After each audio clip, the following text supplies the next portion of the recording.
far superior. And I had made the point that an 11+ failure is a failure well before he reaches the age of the 11+. But of course, the system needs to be reformed. And I suspect that reform may need to take place within a larger cultural ethos that is now visiting this country and expressing itself as moral decay. So permit me now, sir, to come to some of what I consider the major issues within the system of education. We have spoken for the retention largely of the structure, except that we concede on the question of the curriculum, and I will explain that at some future point. We want to accuse the government of a lack of transparency in its treatment of the system of education in this country. We want to accuse the government of a lack of accountability. We want to accuse the government of having wasted millions of dollars in projects that have yielded nothing. There's no doubt that this government has started a lot of projects and that they have never completed them. And again, we spoke of this in relation to other areas in which government has management of public institutions. And we want to accuse the government of selling a lot of buzzwords in relation to education and education reform. Now, we began by saying that this ministry, of all the ministries, is allocated $700 million, and that there is a reason for that. And the reason is that Barbados, more than any other island in the Caribbean, has made and deliberately made a greater investment in education, one, than it has made in any other area of human life in this country. And it has made a greater investment in education per capita than most of the other islands. That was demonstrated when I was privileged to be a student at the University of the West Indies. And one of the first things we noted was that the complement of Barbadian students tended to be the children of working class people. The majority of students at that place were working class students, were the children of working class people, whereas the students from the other islands, and mainly the smaller islands, tended to be the children of middle and sometimes upper middle class parents. So that, again, what happened in 1961 is so significant, it is so revolutionary, and we don't tell ourselves enough about that. Yes, there are flaws, there are faults in the system, but what happened in 1961 is an event more significant than any other of the pivotal events to which I referred earlier. Now, it is now a matter of regret that we've had the estimates by this open format where the minister comes and he or she brings the public servants, and within the last 3 years, education has not been subjected to inquiry. And one must ask the question, why? If we recognize that the system is so important to this society, why hasn't the ministry exposed itself to the scrutiny of even self-congratulatory colleagues, nor even this office holder? And that is a matter of some suspicion, if not regret. And we ask this government, why? Why has the Ministry of Education been able to amble along, and I use the word quite deliberately, amble along without public inquiry? And if you don't have public inquiry, you're unlikely to have public accountability. And this ministry has not given satisfactory public accountability. But I'm saying this ministry, this is one of the strangest events in the life of this country. We have grown used to a Ministry of Education and if you have two, and we've had two before, because again, it's so important, we are now, there's now this bifurcation, that's all I can call it, this bifurcation of education in Barbados at governmental level, and we're not sure who is who and who is doing what. One is not certain. We have this way of attempting to fix things that sometimes ought to be left alone. The BBC News has been starting with that sound probably for the last 100 years. And nobody has seen anything wrong with it. They do it. That is what you call a tradition. If something becomes a tradition because it has virtue. And I have not seen anything that is without virtue in relation to governmental involvement in education. You have a Minister of Education, and that minister deals with all areas of education, and if the workload is too heavy, you have a Minister of State in the ministry, and it is so important. You probably have two ministers of state, or two junior ministers, whatever you choose to call them, or, as would have happened in previous dispensations, a minister and a parliamentary secretary. What is happening now, I think, is a little confusing, and I don't see a bright future. I probably should be shy about saying this, but I am being told that the performance on the Sunday Brass Stat Show did not give people any confidence that things will make any progressive change. This is a ministry that certainly requires more substance and less fluff, and all these plans and this mountain in labor giving birth to a mouse eventually. The same platitudes, the same cliches, and nobody is happy that we're on the road to any transformation that is needed in education. I want to accuse this government of having failed in education, where the predecessors such as Sir James Cameron Tudor, Sir Lloyd Erskine Sandiford, certainly men who made education what it was, these serious men. You commit themselves to the task of education, and they did it. For many years, I used to wonder, for example, why doesn't everybody have a sixth form?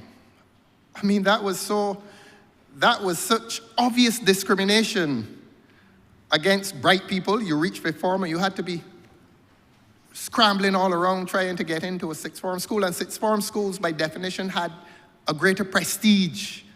And as an egalitarian, you always wondered, but why not sixth form? So I want to pause and commend Mr. Ronald Jones, who seems to have done it without much fuss. It was something that needed to be done, and Mr. Ronald Jones did it. So wherever he is tonight, if he's awake, he will hear me say that he is to be commended for making that significant change, that development in education in Barbados, where he gave sixth forms to schools, and it was more than an act of giving a sixth form. It was giving schools greater prestige and giving those schools a greater place within academia.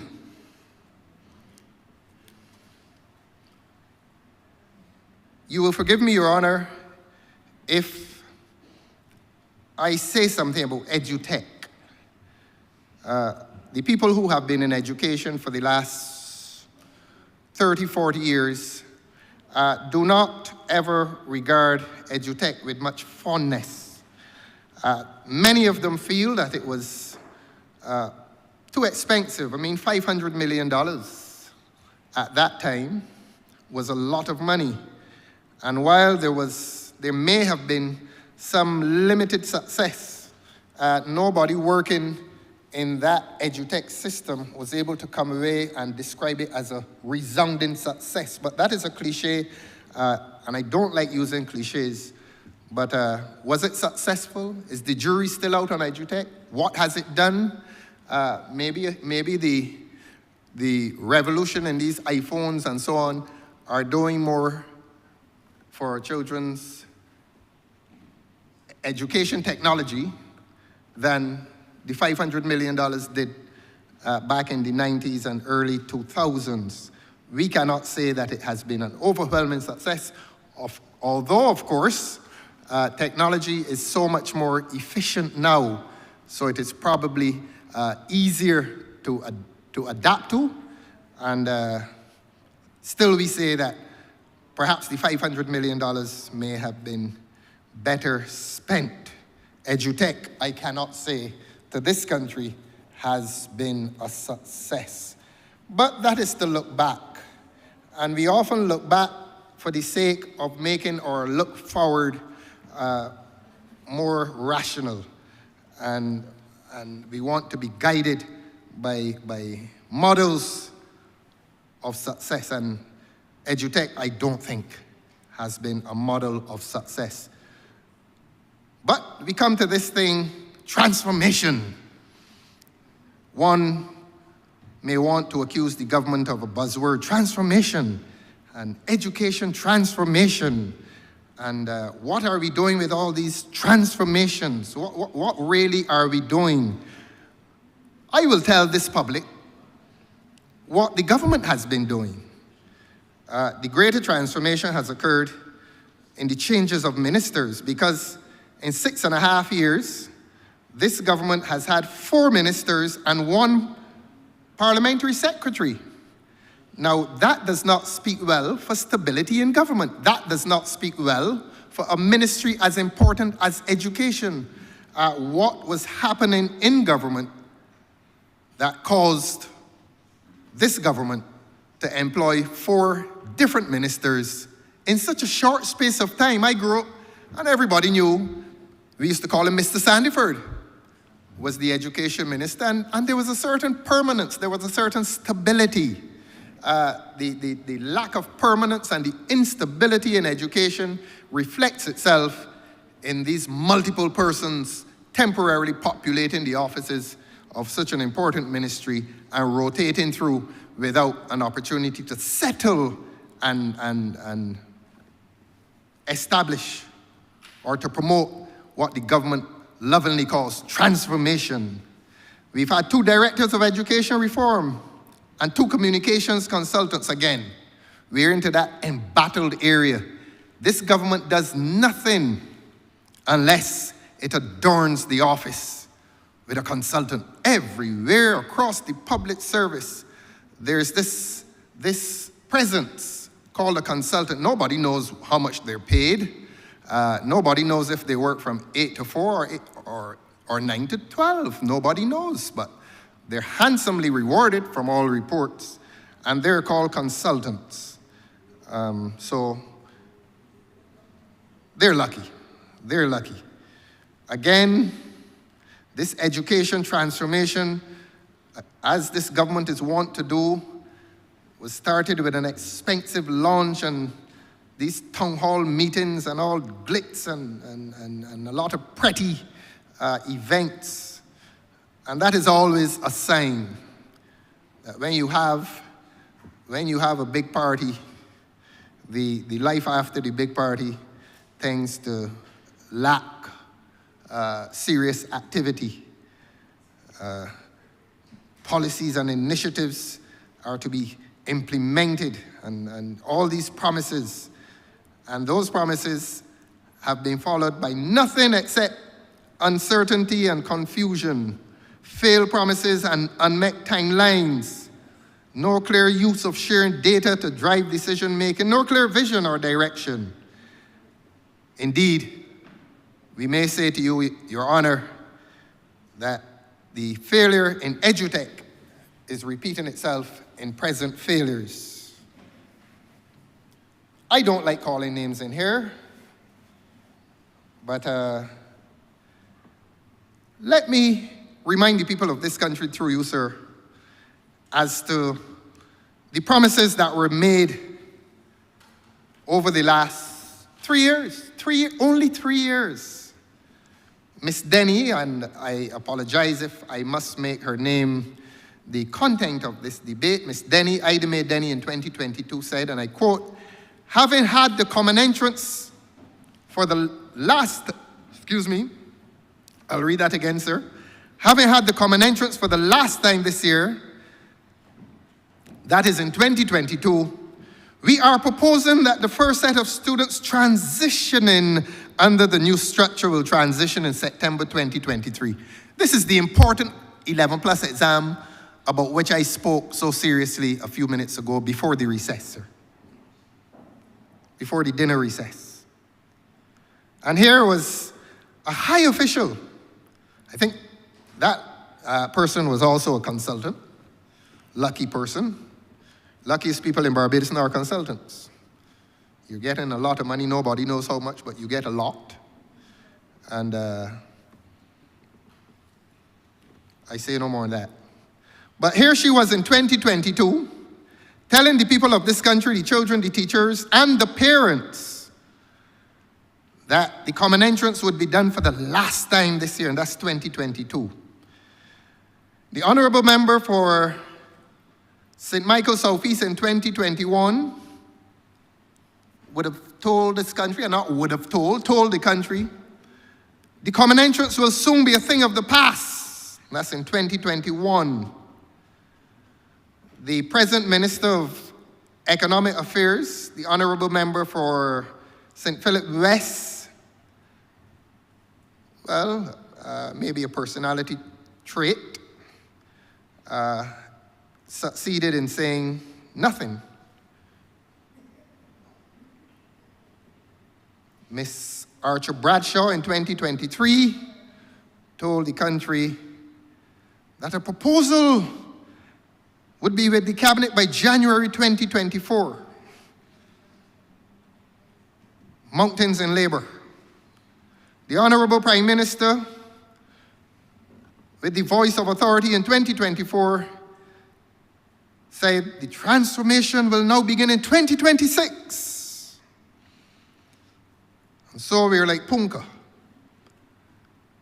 We're beginning in 2023. In 2021, it will soon be a thing of the past. The Honourable Member for St. Philip West wisely says nothing. The Chief Education Officer in 2023 says she is heading off to the cabinet by January 2024. And in 2024, presumably she headed off to the cabinet.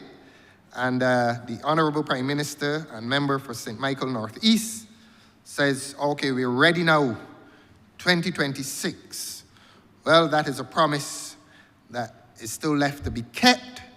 It is clear that the government will not go through with that promise. If the government were doing so, it would be the ultimate in irresponsibility that you're making that transition in 2026, while your attention seems to be on what date you wish to go to the public and ask them how much they love you.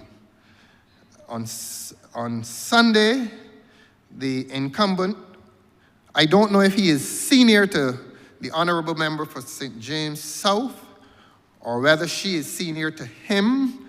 She certainly is senior to him, because the people of St. James South had a decision, they made a decision, and they decided that she should make the journey here every Tuesday. And so that is something that they will have to resolve. They have to get together in there one day and ask each other, look, who is the boss about here? Am I senior to you? Are you senior to me? Let us go to the Prime Minister and find out Well, you can't say find out who is the man about here or who is man about here, but find out, so as to avoid conflict. I don't know if they're in the same building. We don't know if they're in the same building, but they have to sort this confusion out. This confusion in government. But here's Mr. Blackman. Interestingly enough, he is the one who appears on the program, and the Honourable Member for St. James South keeps her characteristic silence, and he says on Sunday, 2025, that he will take a proposal to cabinet this year. And he adds, for good measure, discussions are ongoing. He has not warmed the seat for a fortnight, but he's having ongoing discussions. You see, when people, language must always bear a relationship to reality. It must always have meaning. And the good gentleman has just warmed the seat. And he is speaking of ongoing discussions.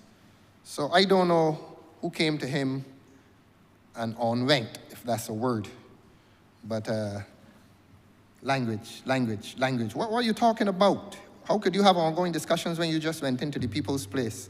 Well, we don't know who is senior in there. As I said, he and the Honourable Member for St. James South will have to decide who is the boss in there. As I said, I don't know if they're in the same building. I hope they're not, because this government has, in recent times, been showing itself to be capable of much dissension. And I'm going to refer to that very shortly, because one of the other myths pervading the halls of public life is that this government is some very stable entity. And we have recently had two significant departures from the government, and it is not a matter for any major discussion. It happened, people say, oh yes, that just happened, and life goes on. We are still one happy band of travelers across the corridors of power. But there is still much dissension within this government. That is demonstrably evident. And we have said previously that it is none of our business. We are going to keep it that way. We know what we are about. We know what we are doing. We know where we are going. And it is only the goodly Prime Minister that will tell us when we are likely to get there. Since this government is jaded, this government is clearly a government in decline. This clearly is a government that is not relating to the expectations, the aspirations of people, and certainly in terms of education, this government has visited the people of this country with uncertainty. It is a very erratic government in terms of its policy. It has played games with the common entrance exam. I gave the testimony of a gentleman who regarded that common entrance as a life-changing event. And here's this government continuing to lose the trust of the people by being so uncertain in relation to an event which deals with the transfer of a person from primary to secondary school.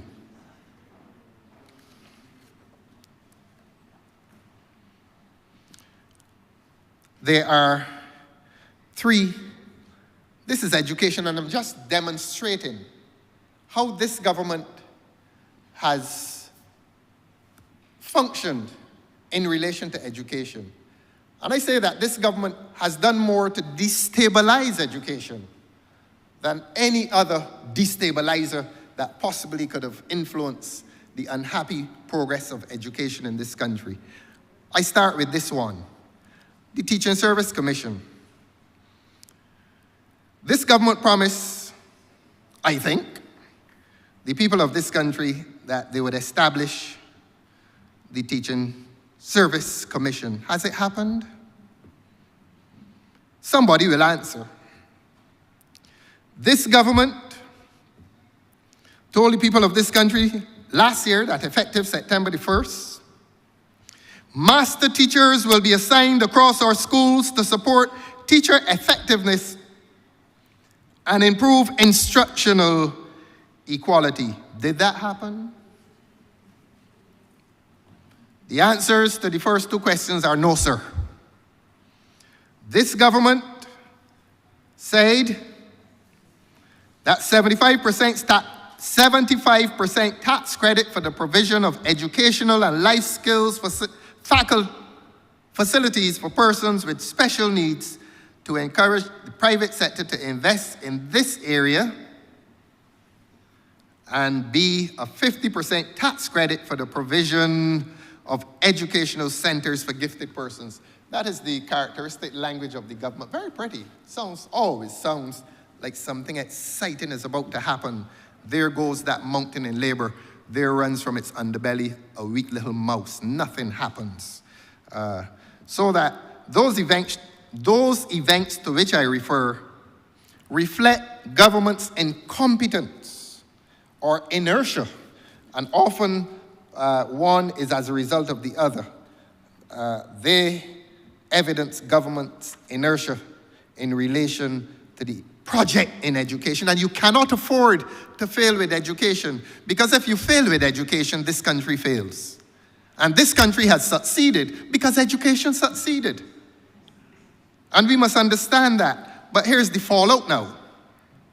Here's the fallout. Here's what is happening in Barbados inexplicably.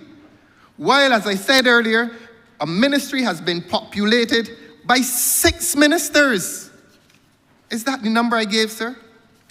6 ministers in a short period of time. I beg your pardon, sir. 4 ministers in 6 years.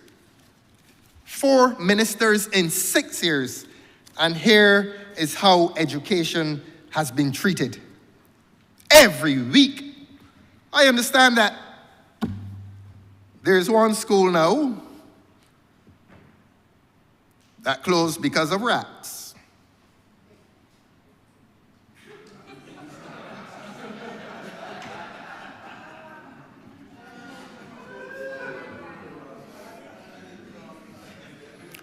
They're so predictable, Your Honor. Closed because of rats.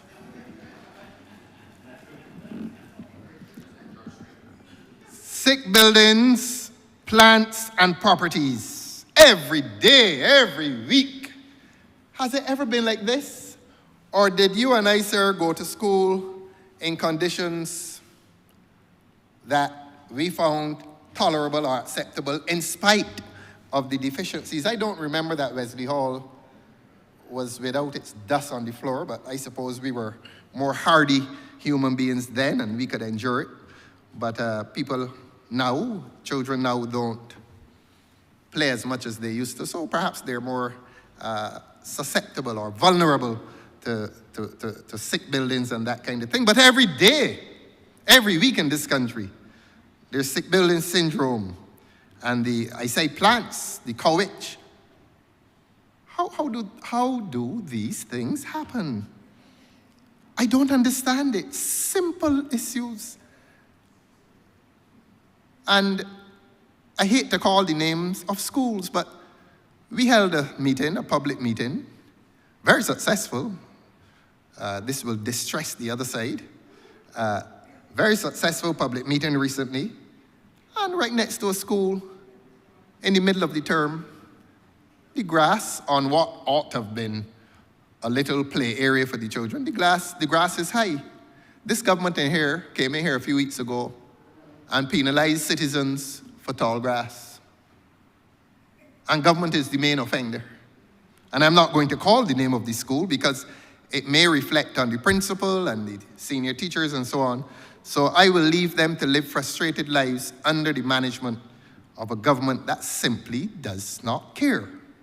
And so we have a lot of frustrated and unsupported teachers and leaders and education officers. The people of this country need to know this, that often when a problem appears to be simple, there is a reason. There's some factor which is precipitous of that problem. And so education continues to be a troubled area of life in this country.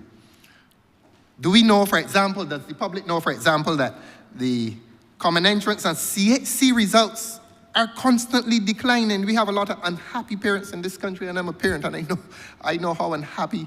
Look, I say children are the greatest joy and the greatest pain. And a lot of parents suffer because the children don't commit to exam success. And that's so painful. You're going along during your day and nothing. There are things that potentially could make you unhappy, but a child's unhappiness or a child's lack of success is the greatest source of unhappiness for a parent. So that these declining common entrance and CXC results are not only injurious of the children's morale, but the parents do suffer a lot as well. We have increasing numbers of students leaving school without qualifications. In a modern democracy, remember what I said about Plato.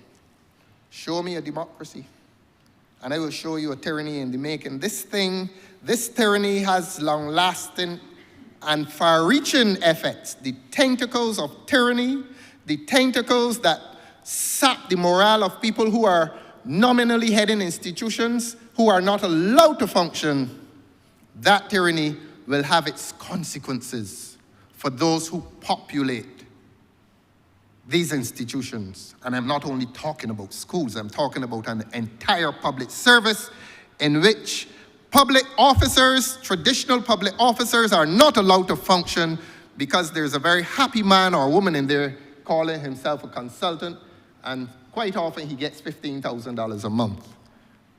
And that used to be a secret before he said it.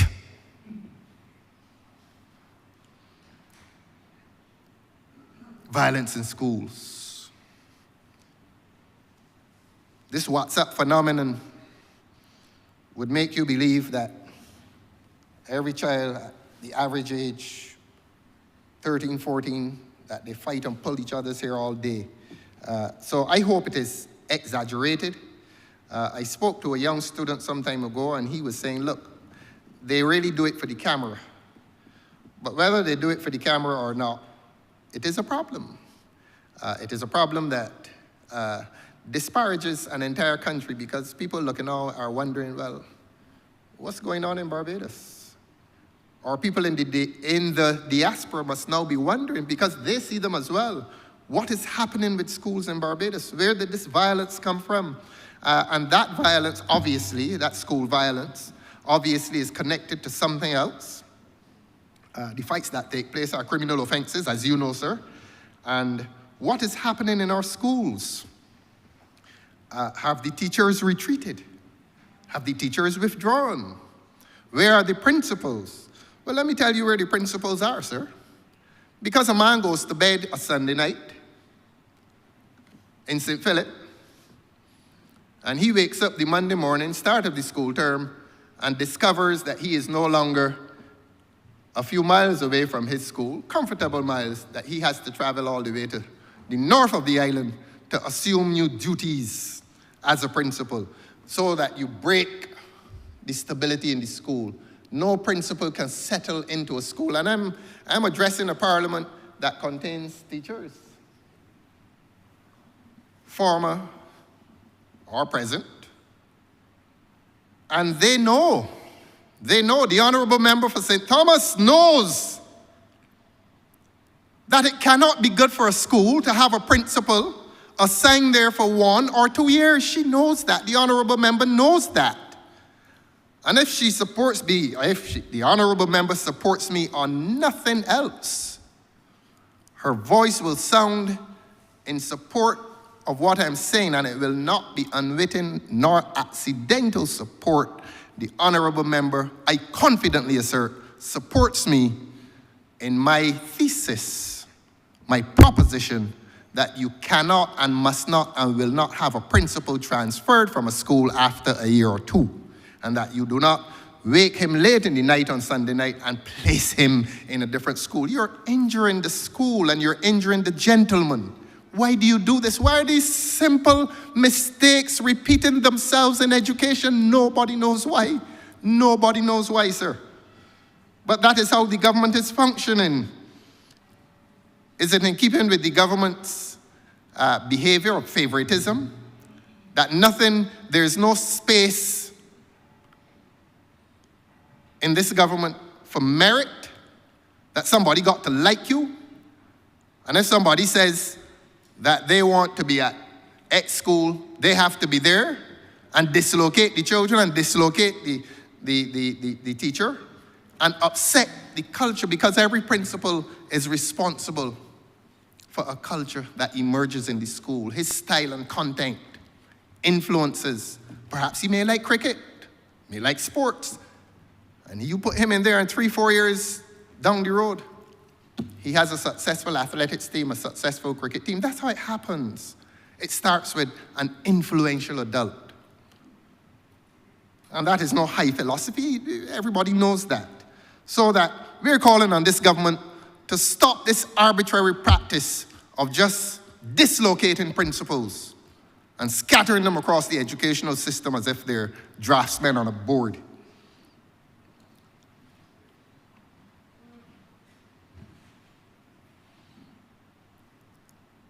And our children, I hate cliches, but our children are constantly falling through the proverbial cracks.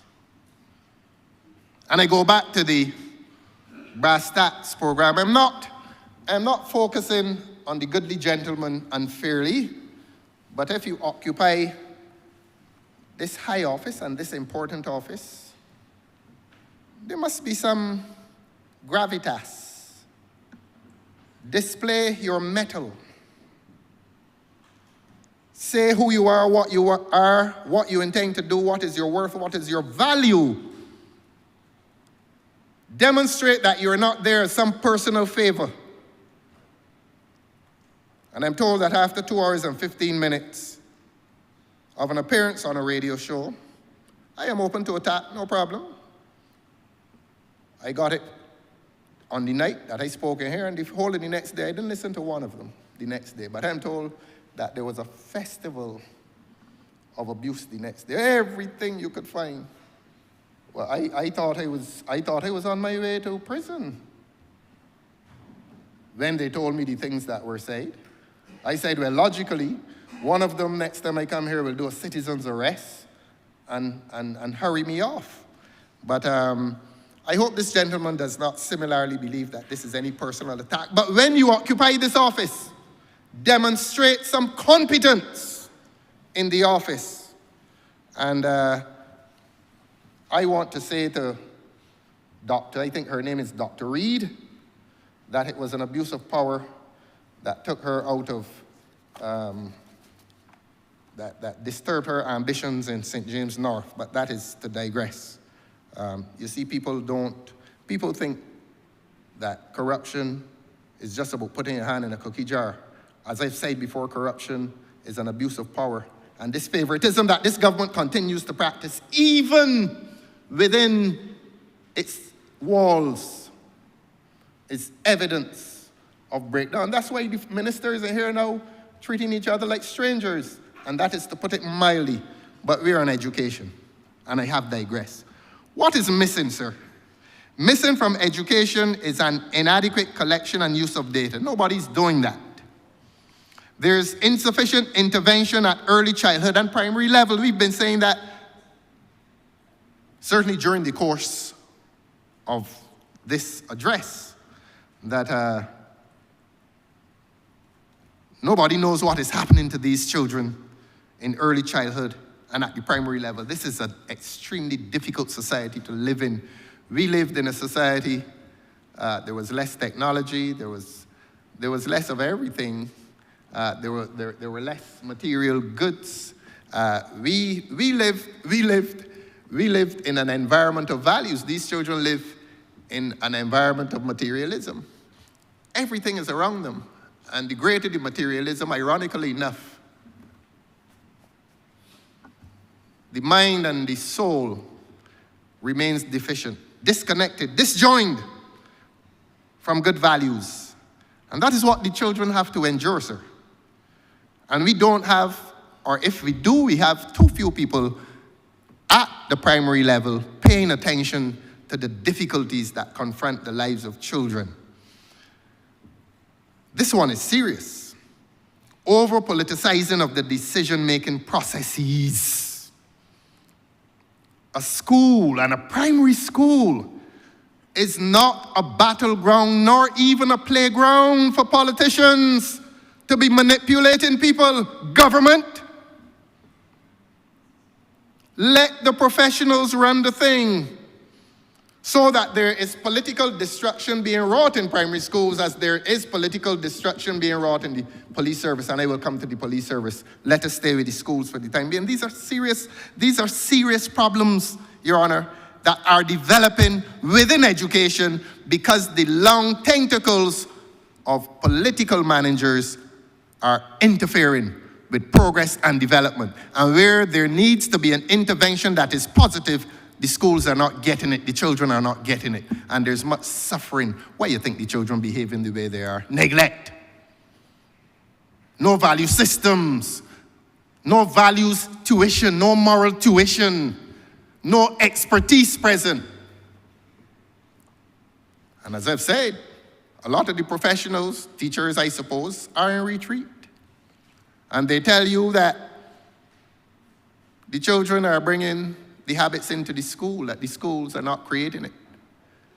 And the schools probably are not fighting back. And if the government is interested in fighting back, the government would establish a human complement to assist with these deep problems in the schools. As I've said before, a child does not fail his 11 plus outright. And when I say outright, I mean a child does not get knocked on the day of the exam. That child has been failing that exam long before the morning on which he sat in that chair and before that desk. So that, again, there's been no concrete policy for inclusive education. The last one was in 1995. No revision of legislation and policies to be fit for this 21st century.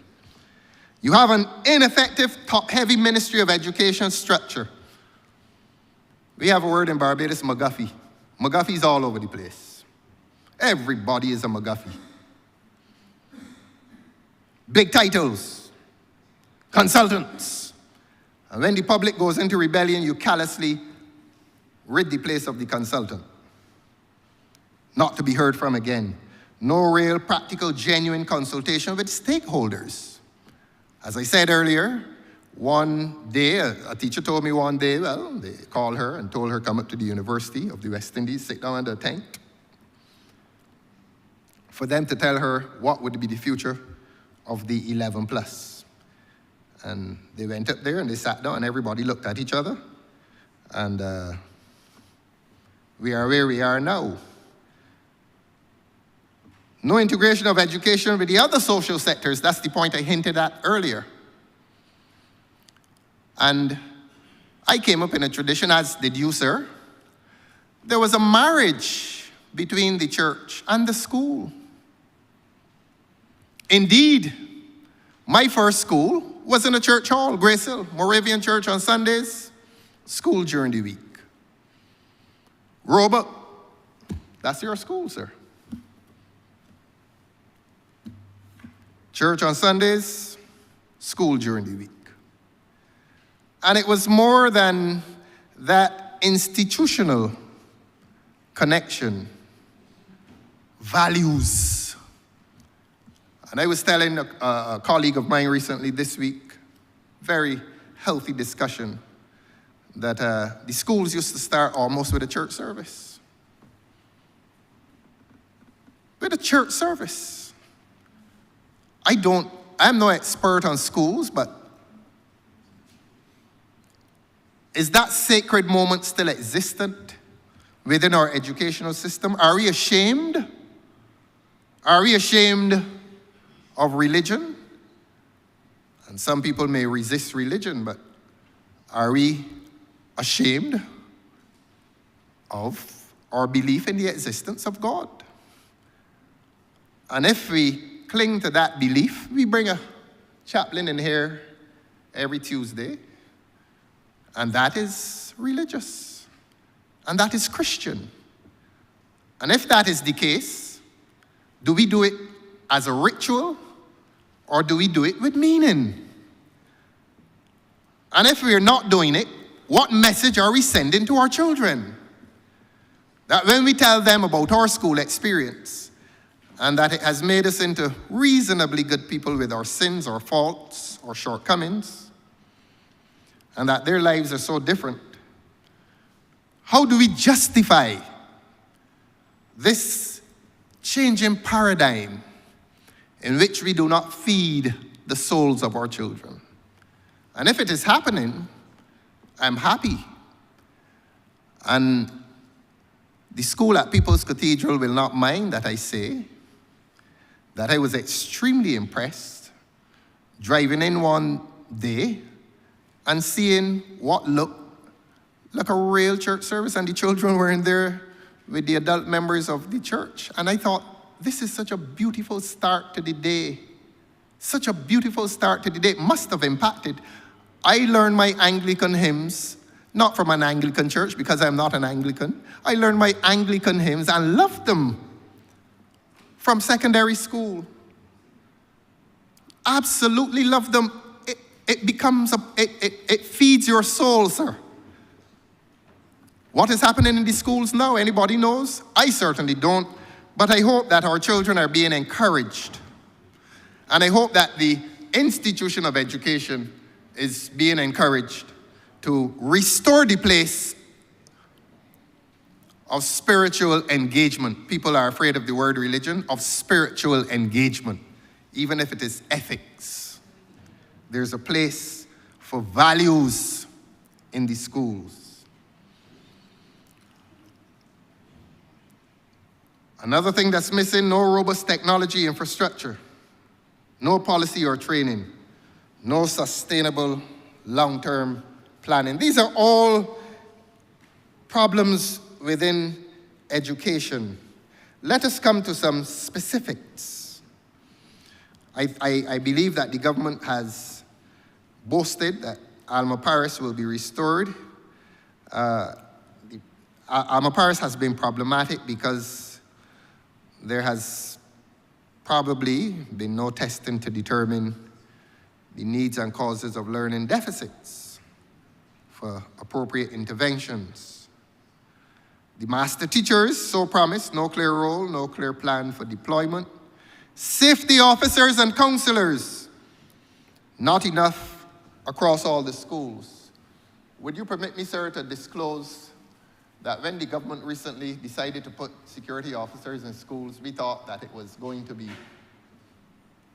the traditional security firm, not the security firm, the traditional security department. And I must not be afraid to speak against injustice. But everything this government does is a deal. Everything this government does is a transaction. And sir, I'm not going to call the name of a private security firm that has been implanted into security in schools, but please,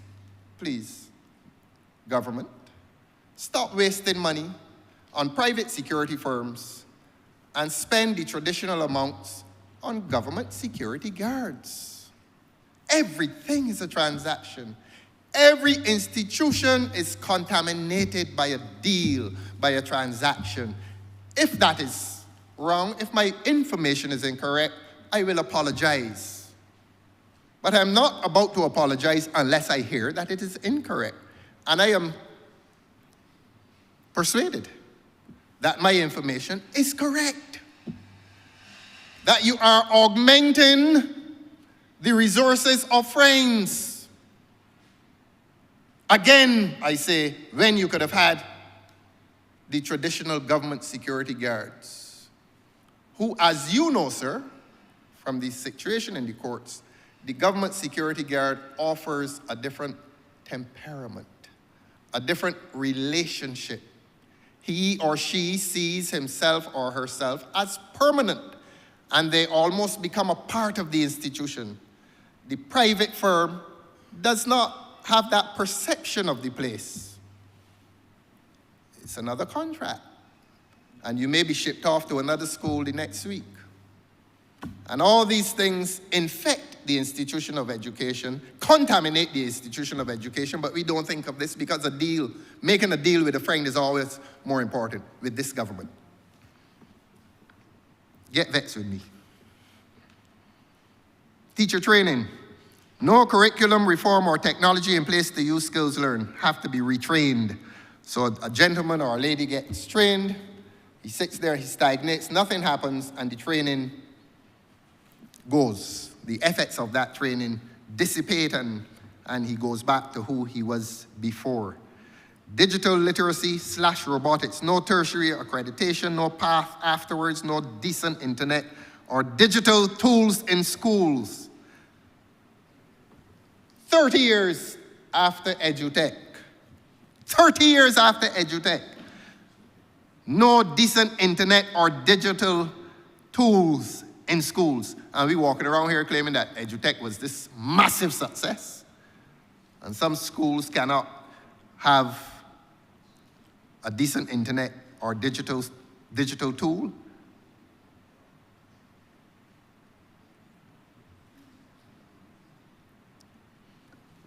Well, I made reference to the National School Security and Safety Policy. That policy seems to be the subject matter of a private deal, and I will press on.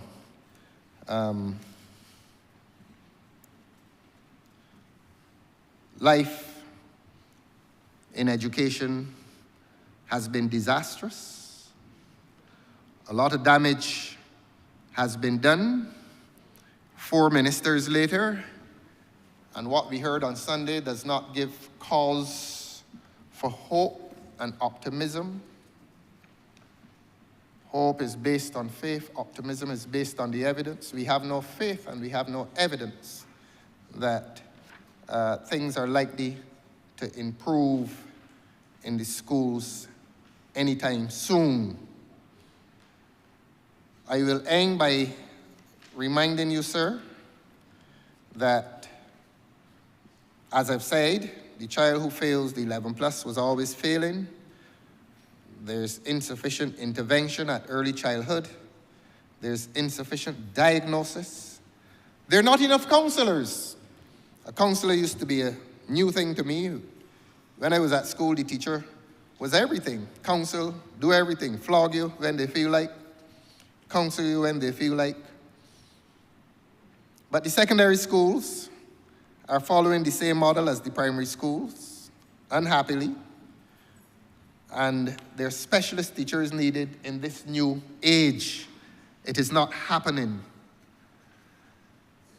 What do we need to do? We need to improve physical and technological infrastructure at all schools. We need to empower educators, not empower criminals, empower educators and leaders at all levels, have supportive mechanisms for all students and parents. We need to strengthen communities in and around the schools, and that's interesting.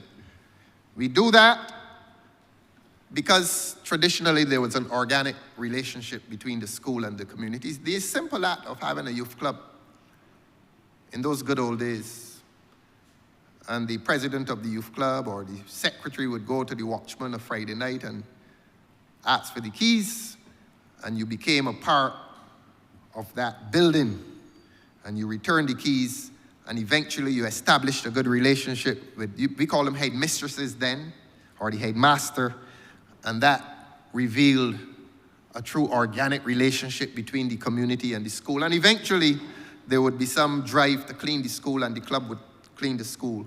Life used to be so good in this place. I don't know what has happened. And I hope that it is not this government that has happened to education in Barbados that makes it so problematic. We need to fortify the future with sustainable data-driven policies and programs. And I challenge this government to restore the terms leave for teachers. It became an issue in the last few days or weeks, this question of terms leave. That needs to be restored. There's burnout, there's fatigue. I once went to a secondary school to give a guest presentation. And I came away and I said, the teacher that doesn't come home burnt out, fatigued, really is not doing the job. I mean, it was the most difficult thing I'd ever done. The most difficult thing for a teacher to go there every day and to experience that, it's not easy. Salaries. Teachers need to be better paid, not only teachers, but policemen and probably nurses. Well, not probably. We need to increase counselors and school workers, social workers in all schools, implement early intervention programs, integrate continuous assessment, and that is not to do injury to the 11 plus or the structure of the 11 plus. We need to provide career and academic paths at the upper end of the secondary institution. We need to strengthen the National Youth Service. I understand that this government has had a youth policy lying down dormant for over 2 years. Nothing has emerged. Revisit the curriculum at Erdiston Teachers Training College. Later on, you will hear me say something about the BDS sports program. It's disbandment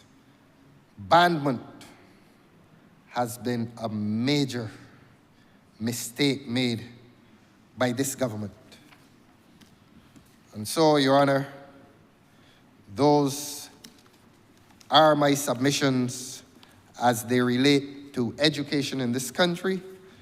It is too important to become a distant cousin of success, and we ask this government to pay serious attention to education in this country. Ranking second to education is health.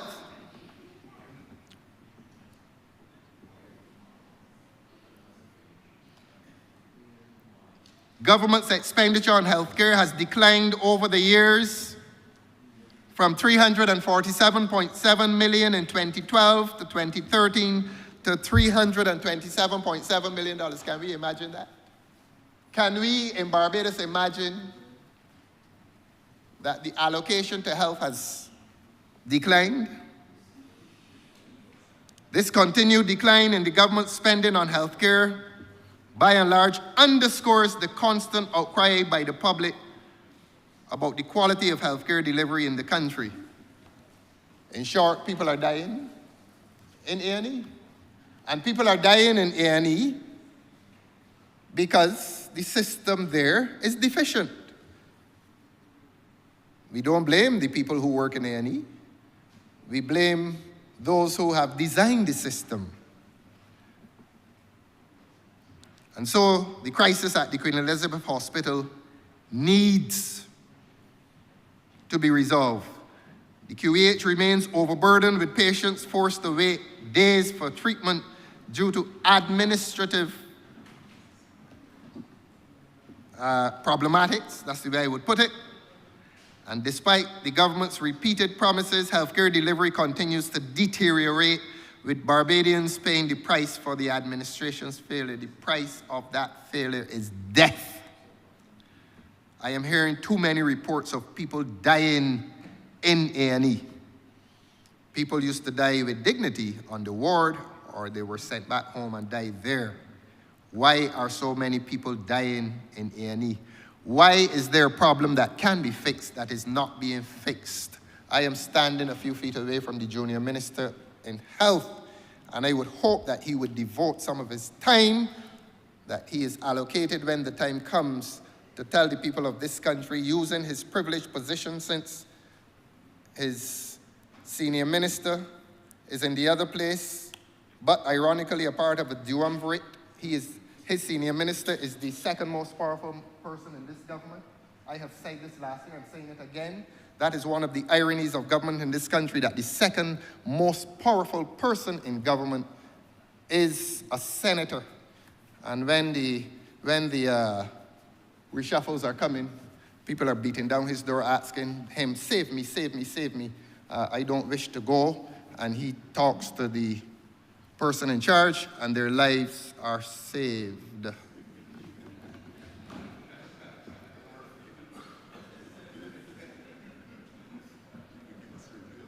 The government has ignored the needs of the polyclinic network, which lacks critical diagnostic equipment such as X-ray machines, ultrasounds, and proper lab testing facilities. I will go quickly. I know they're getting tired. The government continues to underfund healthcare, allocating a mere 2.71% of GDP to the sector, far below international recommendations. Despite imposing new health levies on taxpayers, there has been no tangible improvement in service delivery. Meanwhile, the budget for non-communicable disease prevention, a major public health issue, is an embarrassing $423,000 for the entire country. And this government is known every week for talking about NCDs. You can't hear your ears unless somebody talks about NCDs, but talk, no action. $423,000 dedicated to the NCD crisis. Harrison Point, failure to utilize Harrison Point. There seems to be some doubt as to what ought to be the future of the Harrison's Point facility. The healthcare workers are overworked and understaffed. I'm aware that we are losing a lot of our nurses to emigration. I'm aware that we have brought nurses from Cuba. I've asked the foreign minister to let his voice be heard over the next few weeks in resolution of that crisis. But we're bringing nurses from Ghana, and still the problem has not been solved. There's neglect of elderly and dental care services. Our old people are suffering because this government is reducing the allocation on health. It is as serious as that, sir. This government is reducing the allocation on health. But I paid homage to my party today, and I am grateful to be given the opportunity to speak not for myself but for a party. And I'm happy to share with this public of this country what are the Democratic Labour Party's solution for a new vision for healthcare.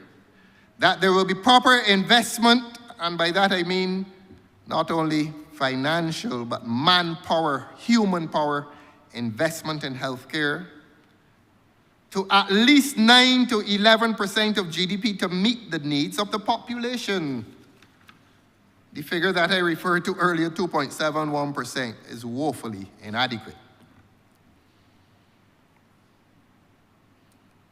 The DLP will fix the primary care system, fully equip polyclinics with diagnostic tools and essential emergency care resources to reduce pressure. That is logical. You want to reduce the pressure on the QEH. I've heard even this government, through some of its ministers, claim that, or not claim, validly tell the population, ease the pressure on the A&E, go to the polyclinic. So I can't entirely criticize the government for that failure. Everybody knows that it is the sensible thing to do. But the Democratic Labour Party will institutionalize that system. Restore proper hospital administration. Look, this hospital has been mired in political intervention. We now have another Superman up there. I don't want to offend him. But I wake up every morning wondering why this government cannot invest in our people. I am not xenophobic. I love my country. And loving my country is not loving beaches, trees, and buildings. It is loving the people. And we have capable and competent people in this country and in this Caribbean who can do the jobs for less than we're paying super people.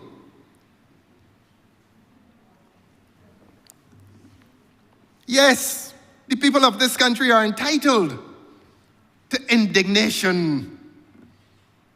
They're entitled to express that indignation. What is wrong with this government? Why the self-doubt? Why the negation? What is this magic that needs to be done at the Queen Elizabeth Hospital? Is it the same magic that was done at the BTMI before it was rescued? And this government sits silently, as if they've discovered something that mankind had not seen before. A lot of competent people. I said it before. First degree, second degree, well, second degree is the masters, PhDs, all up and down this world. Some having originated in this country. And again, the phrase, oh, we're going to hide hunt. I thought I was reading Phantom. Somebody's hate hunting, and you come with a Superman, and he will solve all the problems that exist on the Barbadian landscape. Look, try and get some Barbadians or Caribbean people back at that hospital. This is cultural work. And cultural work cannot be properly and effectively done unless you have people who are immersed in that culture. And this is not to disqualify a Barbadian from working in England. This, however, is to protect the Barbadian aspirant in this Barbadian environment. Continue on your merry way, government. You are losing the confidence of the people who install you where you are.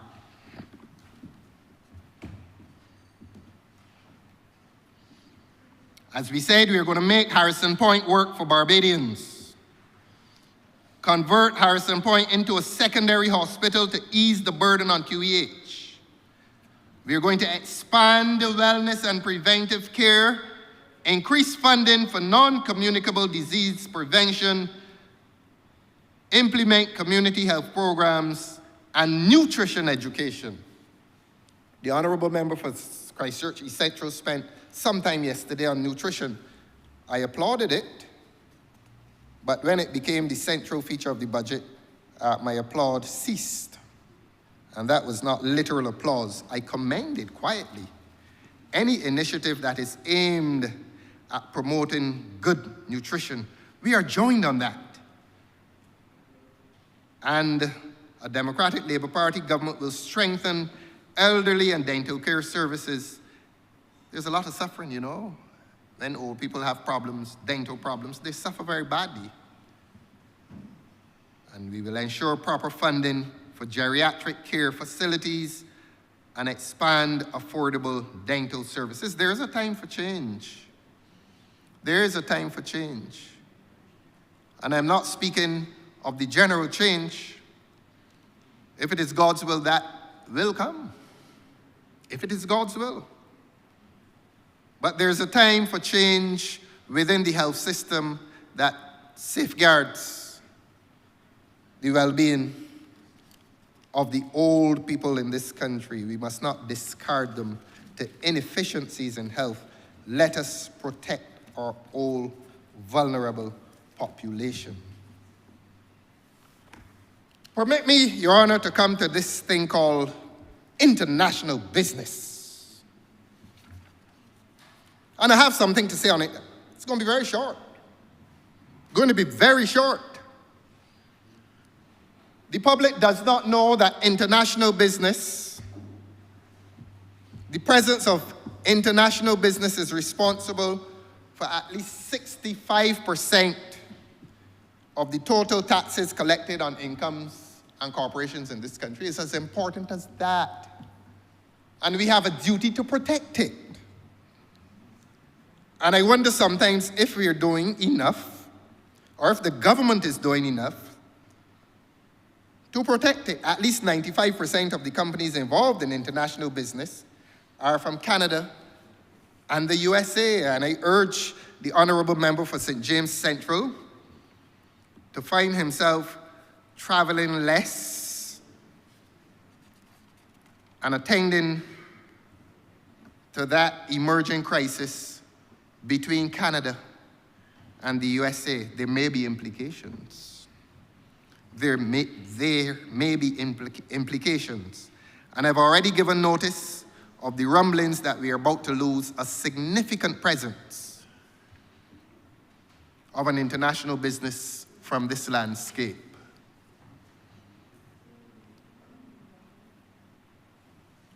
I will try not to raise my voice, though, when I tell the people of this country that this Barbados government is paying a French tax advisor to the Prime Minister. I'm going to surprise every member of this government now, because the members of this government do not know what is happening at the top. They do not know. And I started on the theme, show me a democracy and I will show you a tyranny in the making. We are paying, and I say we, this government is paying a French tax advisor to the Prime Minister $1 million US a year. And the faces are surprised. The leader of the opposition has to bring information to the members of the government. And some of them vex. Some vex, some surprised, some indifferent. $1 million US, $2 million Barbados dollars. And we got a lot of people in this country that can give the same advice. So that when I speak of self-negation, it wasn't only BTMI, it's not only the Queen Elizabeth Hospital. There's a general trend that this government is rejecting its own qualified people. We have people qualified in this country to give the same advice and possibly better advice. Tax advice. Why you think we've had all these international business companies around here being serviced by Barbadians who are capable and competent to give the same advice and better advice? And we picking up $1 million belonging to the taxpayers of this country and given to a French tax advisor. I asked the question, do we have any tax advisors available locally? The answer is yes. Why aren't we using them, government? And I'm not addressing this to the members of this cabinet who have just found this out.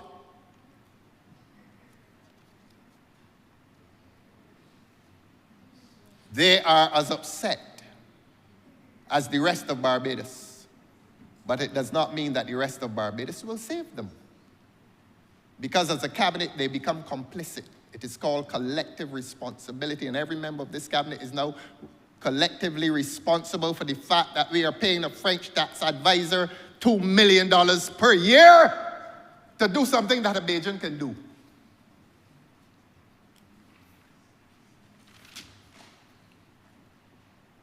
And if they doubt me, I can tell them where his money comes from. Because this government has a way of shifting around money across various departments. As I said, we got about 3 or 4 ministries, funneling, regathering money here and there, hiding money all over the place to pay to people.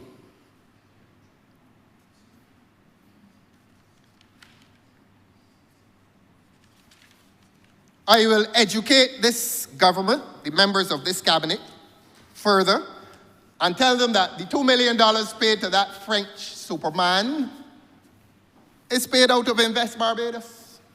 Y'all didn't know? Y'all didn't know? $2 million a year. One said, my God.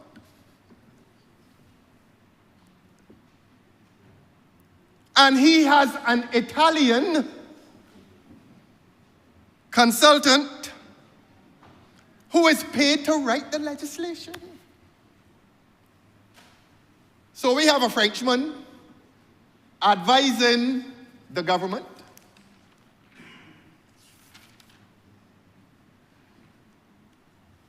On tax. And he has brought an Italian to write the tax laws or to rewrite the tax laws. He isn't writing it in Italian. He's writing it in English. And this government has a department up there called the CPC, Chief Parliamentary Council, who I hear ministers coming in here and praising every week. Is it patronizing? The Chief Parliamentary Counsel is qualified in legislative drafting. And that young lady is well capable of writing the legislation. It is not the reinvention of the wheel. And the Italian consultant who is writing in English is paid by BRA. So the $2 million genius is paid by Invest Barbados, and his hireling, who is writing the legislation, is paid by BRA. Why?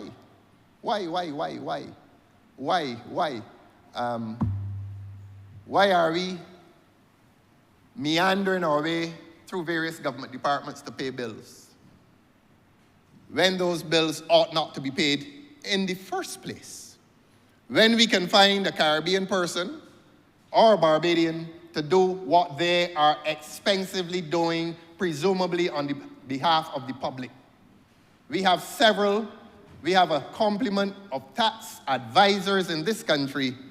We have a heavy complement of legislative drafters who can do what they're doing. But this government insists on these acts.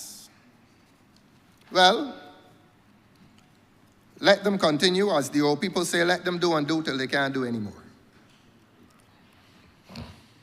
I come to the tax rate, sir.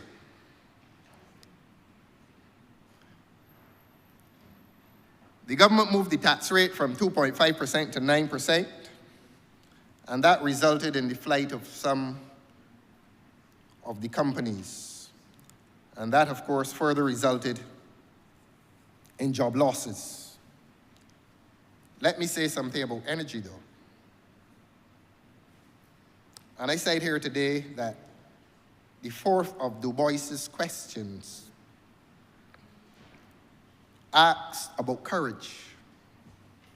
And the political enterprise is not justified unless one comes with courage. And somebody has to have the courage to ask about the relationship between government and the Barbados Light and Power. Because that problem of electricity bills that are too high seems not to be disappearing.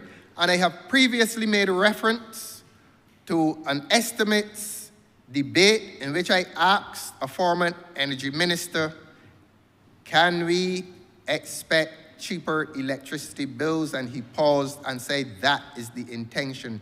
He paused and he gave that answer because he is a lawyer and he is a clever lawyer. And when I use the word clever, that is not synonymous with tricky. He knew why he was doing that. He knew that he was doing that because those matters were beyond his control. And I'm saying to this country that there is an unresolved issue as to the nature of energy that this country will pursue, whether it is fossil fuel or renewable.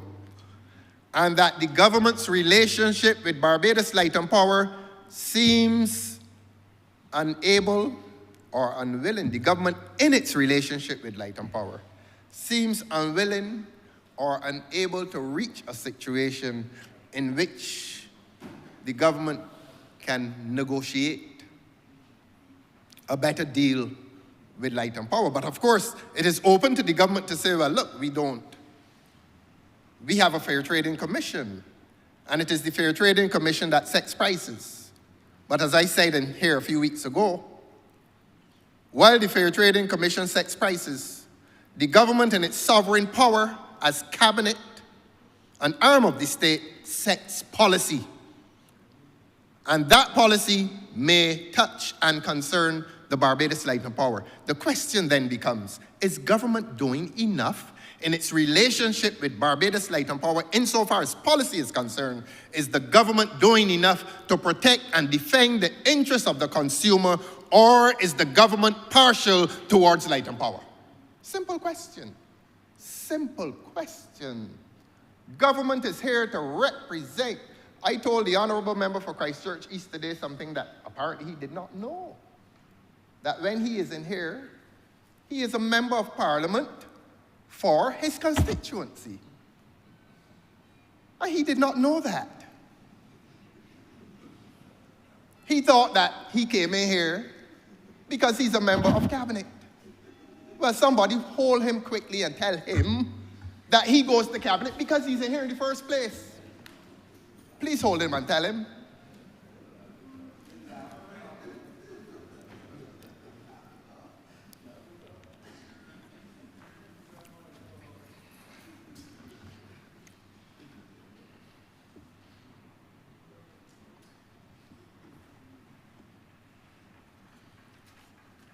Something has to be done.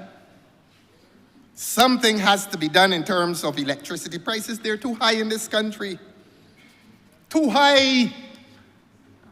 And the people of this country feel aggrieved that the well-to-do have had access to the grid in terms of their photovoltaic systems, and the little poor fella cannot now get access to the grid. Something is wrong.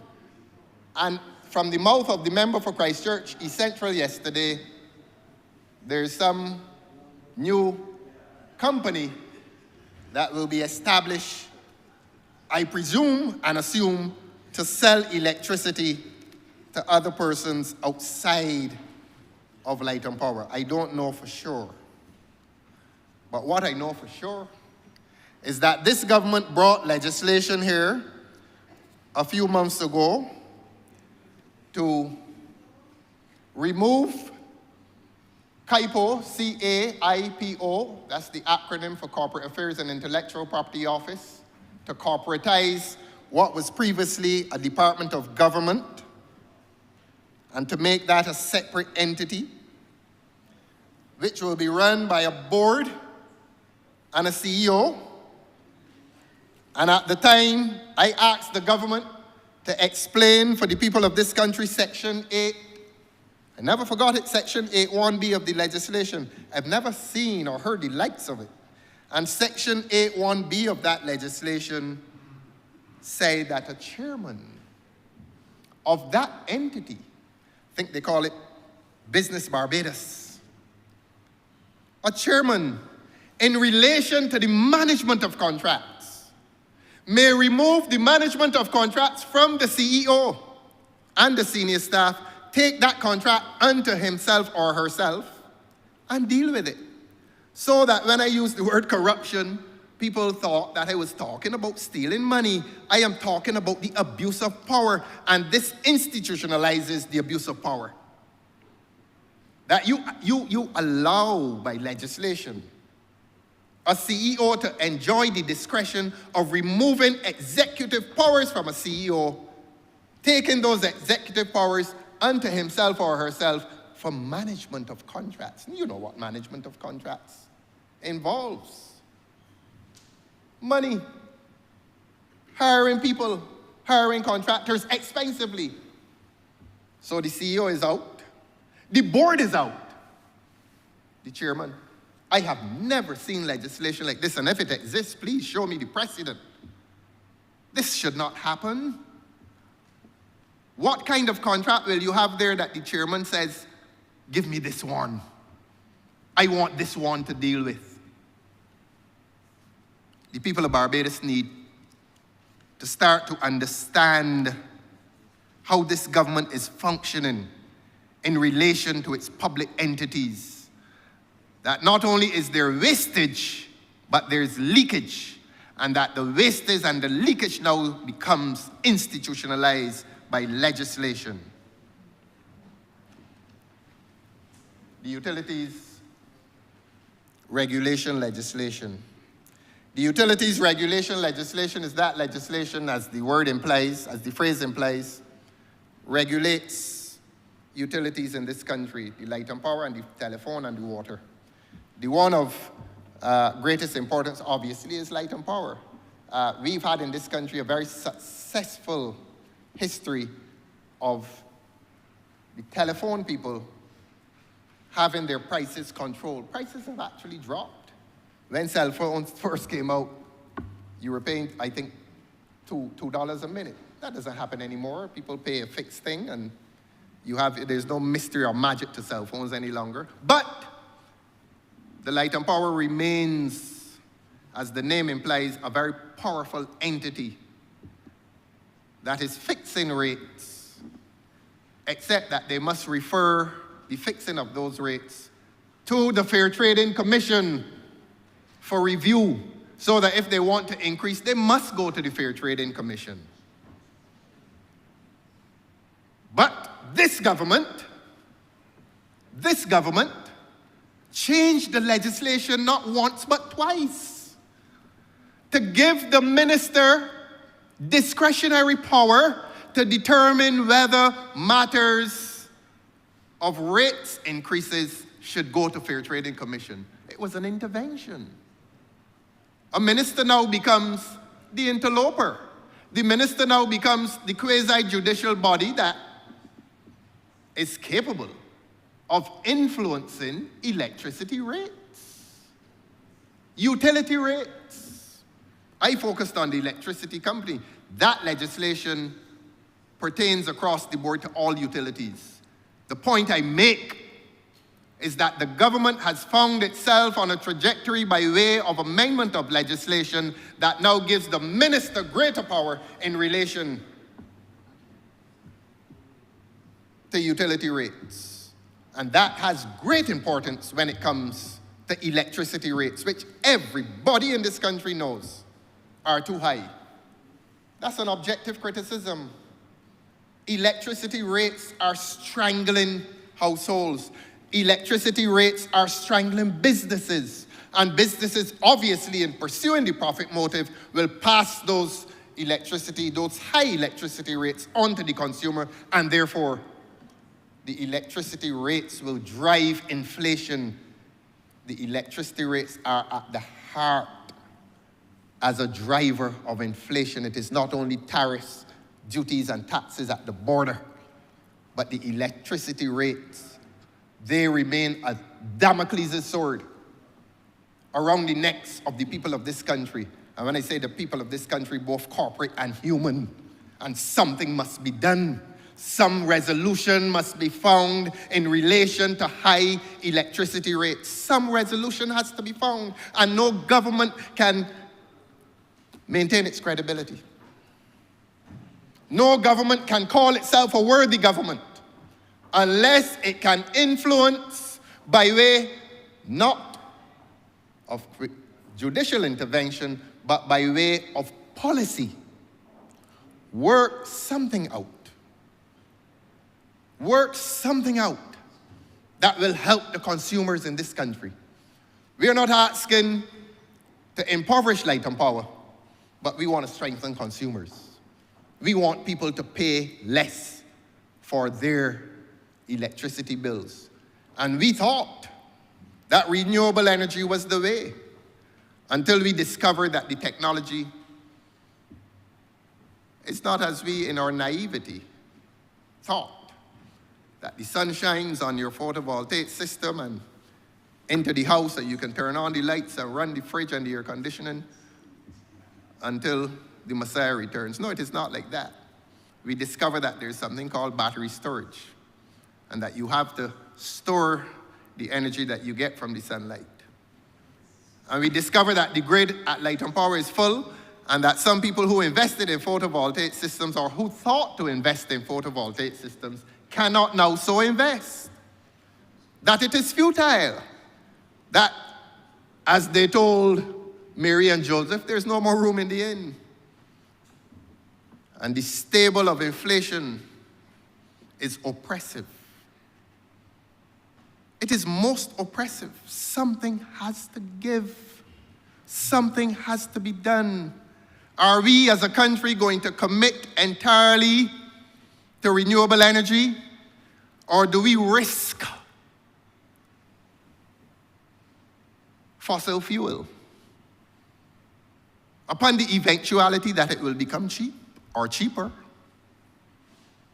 with the occasional increases? And one of our senators has championed the cause for the reduction of fuel prices over the years, and I want to commend him for that, as indeed has Senator Worrell dealt with the matter of health, in shadowing that ministry and doing so in a way that is admirable and nothing short of admirable.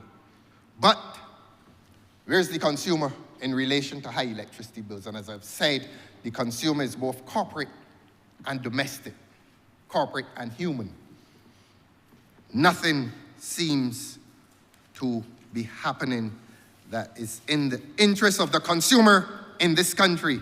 And I came in here a few weeks ago and charged this government with misrepresenting the interests of the consumer. And I recorded the dialogue. I recorded it. In one of her rare visits to Barbados, the Prime Minister came in here, having heard that I had, a few minutes earlier, accused the government of being in bed with Light and Power. And I have a right to say that. And beyond the right, I had the courage to say it. It was an accusation leveled at the government, not at Light and Power. And here's what the Honourable Prime Minister said to her colleagues in my hearing.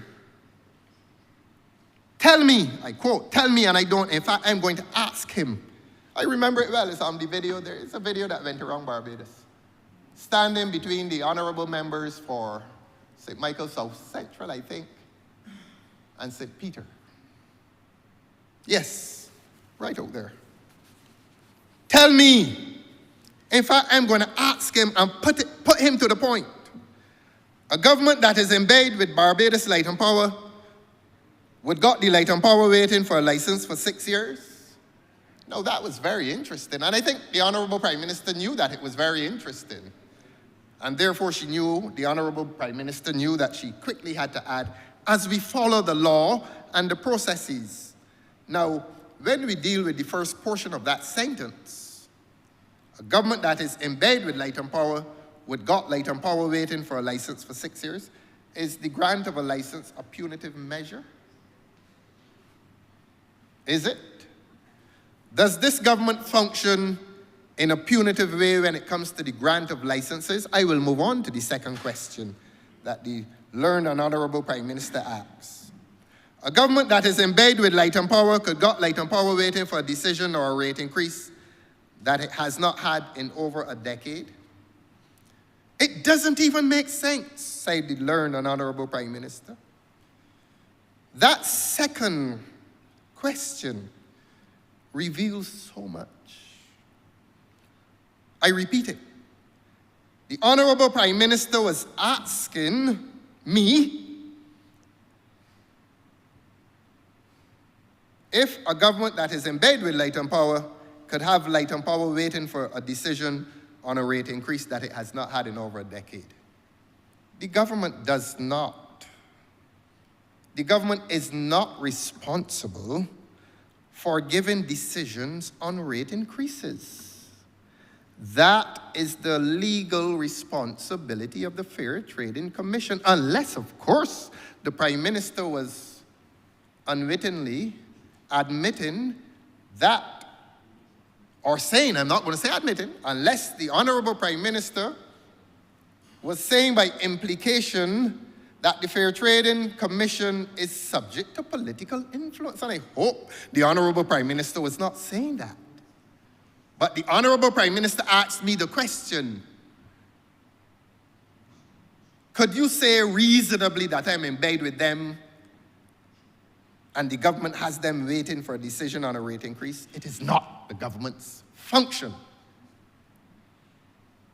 It is not. It is the Fair Trading Commission's function. And as I said before, and I asked again, was that a statement of influence by this government over the Fair Trading Commission? I say no more on that. I say no more on that. I will now concern myself with the fact that we are paying a lucky Italian man $2 million a year to give this government tax advice, and we are paying his hireling a large sum of money, an Italian, to write tax laws in English.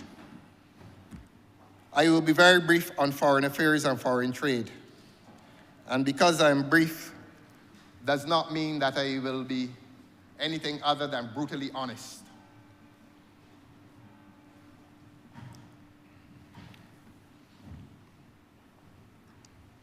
It is rare that we ever hear the Honourable member for St. James Central speaking independently in his own right as Minister of Foreign Affairs and Foreign Trade.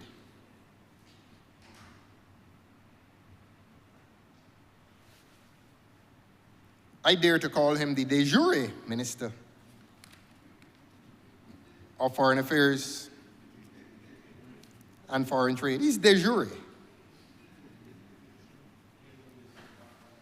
It was a matter of some very public regret when the Prime Minister voiced opinions on the Russia-Ukraine war. It became something of a joke in the social media domains.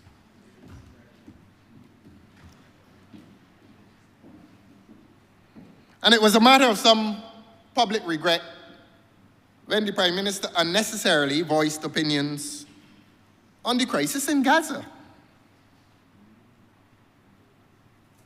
compromising, probably, potentially, our national interests, and this is now my opinion, for the sake of a personal crusade. And that is not an unfair opinion or judgment, because there are a lot of people in this country that believe that the Prime Minister is on some personal crusade for some prestigious job within some international institution. People say it every day. And the Prime Minister must defend against that. And if it is true, it is an injustice committed to government in this country. Because we have never had a Prime Minister who has either openly or subtly campaigned for a job within the international forum. I do not know of it. And so we are prepared to give the Honourable Prime Minister the benefit of the doubt and to say that we believe that the Prime Minister is committed exclusively to Prime Ministership and leadership of this country. And we want the Honourable Prime Minister to come and tell Barbadians that she is not interested in any job within any international agency. Too many people speak about it, and I am going now to blame those people and ask them on behalf of the Prime Minister of this country, please do not accuse our Prime Minister of having ambitions within any international agency. It's unfair to the Prime Minister. It really is unfair to the Prime Minister. And so, when the Prime Minister involves herself in dialogue relating to Russia and Ukraine war and to the crisis in Gaza, unnecessary as it is, please stop accusing the Prime Minister of doing this as part of a personal crusade to assume leadership of an international agency. You're being unfair to the Prime Minister. And if that were so, if that is so, you are saying to the Prime Minister that she is less than committed to the affairs of this country. We know that the Prime Minister is well-traveled. We know that. But is that sufficient evidence of a lack of commitment to the affairs of Barbados? Even if that is expensive travel? Even if the costs of that travel remain undisclosed? Even if this country is not told that the Prime Minister has left and that we find out only when we come in here and refer to the Honourable Member for St. Michael's Southeast as the acting Prime Minister, that is what public life in Barbados has reduced to at this point. That a Prime Minister now leaves this country often, and GIS is not activated to tell the nation of Barbados today, and Barbados Advocate in the good old days. Every time a Prime Minister leaves the country, the people are told It is not a courtesy, it's a protocol. And I dare say, it accords with constitutional rule. This country must not be without a prime minister, either full-time or deputy acting prime minister. That is within the constitution of this country.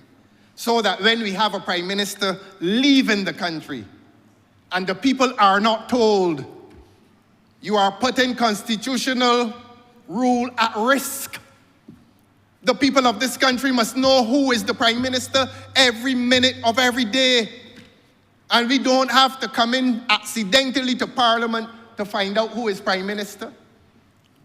So I say not only is it a breach of a courtesy, it is a breach of a protocol, and it is an offense against the constitution of this country when the citizens do not know where the prime minister is, when she travels, when she leaves, when she comes back. And too many jokes are being made against your prime minister unfairly. Unfairly, perhaps,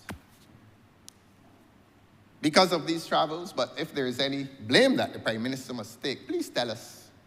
Please tell us when you're at the airport and where you're going and when you come back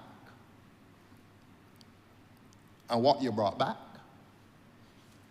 and what the loan was for. And after you've brought it back, have you spent it in the manner stipulated by the lender? Please tell us. So too much is going on in this country, Honourable Member for St. James Central. That is wrong. Too much is going on, that is wrong. And it is going on while the Honourable Member for St. James Central struggles to function in the office in his right as Minister of Foreign Affairs de jure.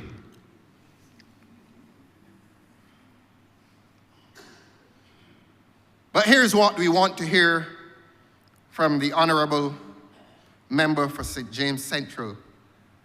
And I told him earlier today that we want to hear his voice on the matter of the Cuban crisis, the health workers crisis. We want to hear him justifying the presence of these expensive embassies across Africa, Kenya, Ghana has one, and the boys living sweet. The boys are living sweet. And Dubai.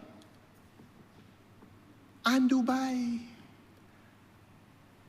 And the Honourable Member for St. James Central is not nervous. He is known for a life of courage in his politics. And at some propitious hour, he is going to unleash and unburden himself on this public and say to this public that he agrees or disagrees with the presence of these many embassies across the globe, and that there's justification for them. They're expensive. We have a man in Kenya right now. Maybe he's listening to me. Good evening, sir. Or whatever time of night it is there.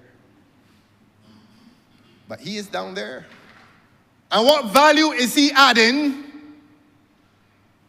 to Barbados' international presence in Africa? Is he somebody's friend? We have to take off the gloves now. We have to ask about the spending of public monies when there's too much suffering in this country. And that's why I use the word unleash and unburden. Because this Honourable Member for St. James Central has a reputation for both unleashing and unburdening himself. And anyone who gets in his mighty way is demolished for a vocabulary that is extensive and on occasion lethal. And he will tell us about these many embassies.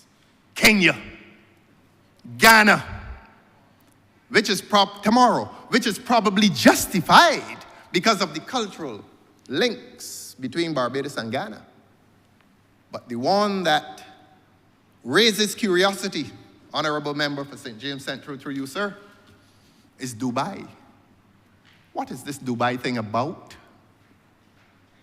What is this Dubai thing about?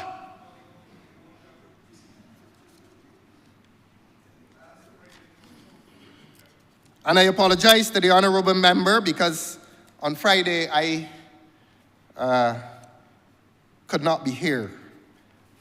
And it was not a deliberate absence. I genuinely could not have been here. And I was sorry that I did not seize the opportunity to ask you that question, but they will give you some time to speak. And the people of Barbados await your explanation, Honourable Member, through you, sir, as to what brings this little country onto Kenyan soil and onto Ghanaian soil. I'm going to finish just now. And most curiously, onto the soil of Dubai. This morning, or earlier this afternoon, it felt like this morning to be honest, I saved this government information that was potentially embarrassing to this government. I am not without some compassion, and the public may well find fault with me for that sense of compassion. And I'm not going to speculate on Dubai as to why we need a mission there. And the Honourable Member for St. James Central knows, or may know, and to be fair to him, he may not know why we have an embassy in Dubai. He may not know. But there are people in this country who know. They are. And please, Honourable Member, through you, sir, do not become nervous. Do not become nervous.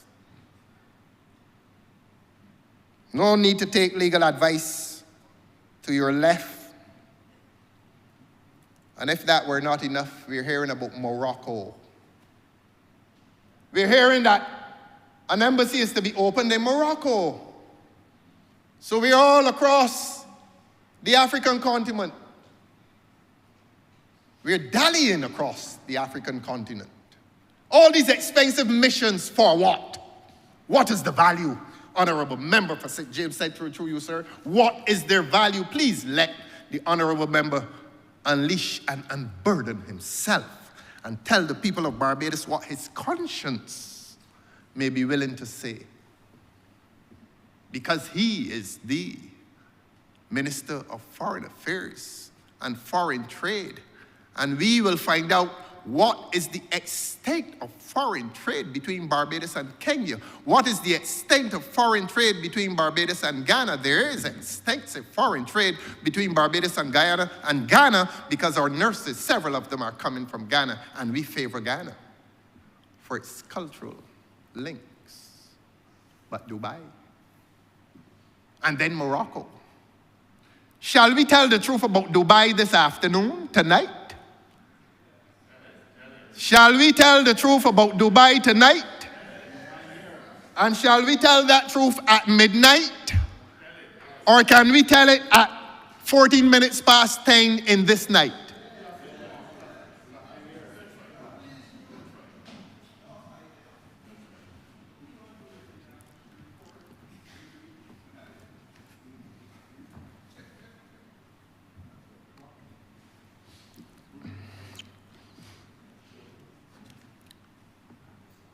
In Barbadian parlance, they're frightened. They're frightened. They're frightened. Don't mind the noises. They are afraid. They are afraid. Sit comfortably, friends. Sit comfortably. Sit comfortably. I will give you yet a little more time. Let me see how you will compose and comport even yourselves. But the questions about Dubai loom large. They loom large. And this seventh child of humble parents still is not without some compassion. And so, I will let you rest a little easier. A little easier. No, it's not drama. It's not drama. And you know why I'm not saying it? Through you, sir? You know why I'm not saying it? I don't have anything? Because some of them are innocent. Some of them are actually innocent. Some of them are actually innocent. But the public of Barbados, a time comes very soon when Dubai will reveal itself. The Dubai experiment, the Dubai expedition will reveal itself soon and very soon. Soon and very soon. I press on.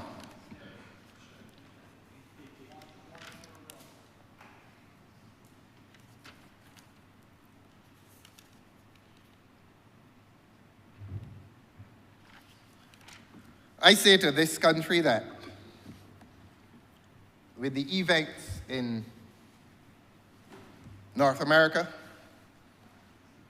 a foreign minister who is interested in his reputation and credibility will find himself flying at lower altitudes, not from here to Europe and the other celebrated capitals of the West and the East. They've gone far at public expense. Nobody knows how much it costs. Nobody begrudges you these trips, government. But I'm encouraging you now to fly at lower altitudes and to try the Caribbean because there's a crisis looming. There's a crisis looming in our relations with North America. And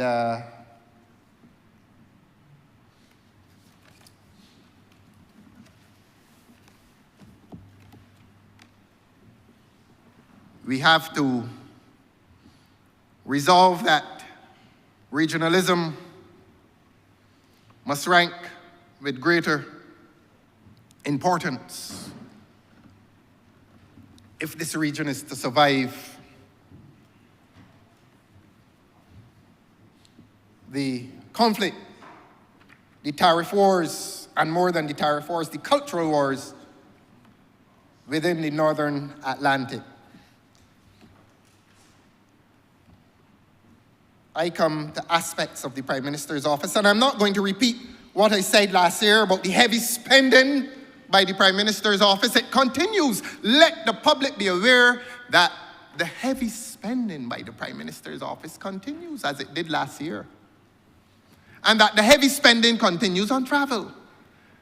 And that Barbadians are not being told, as they are entitled to be told, what is the extent of that spending.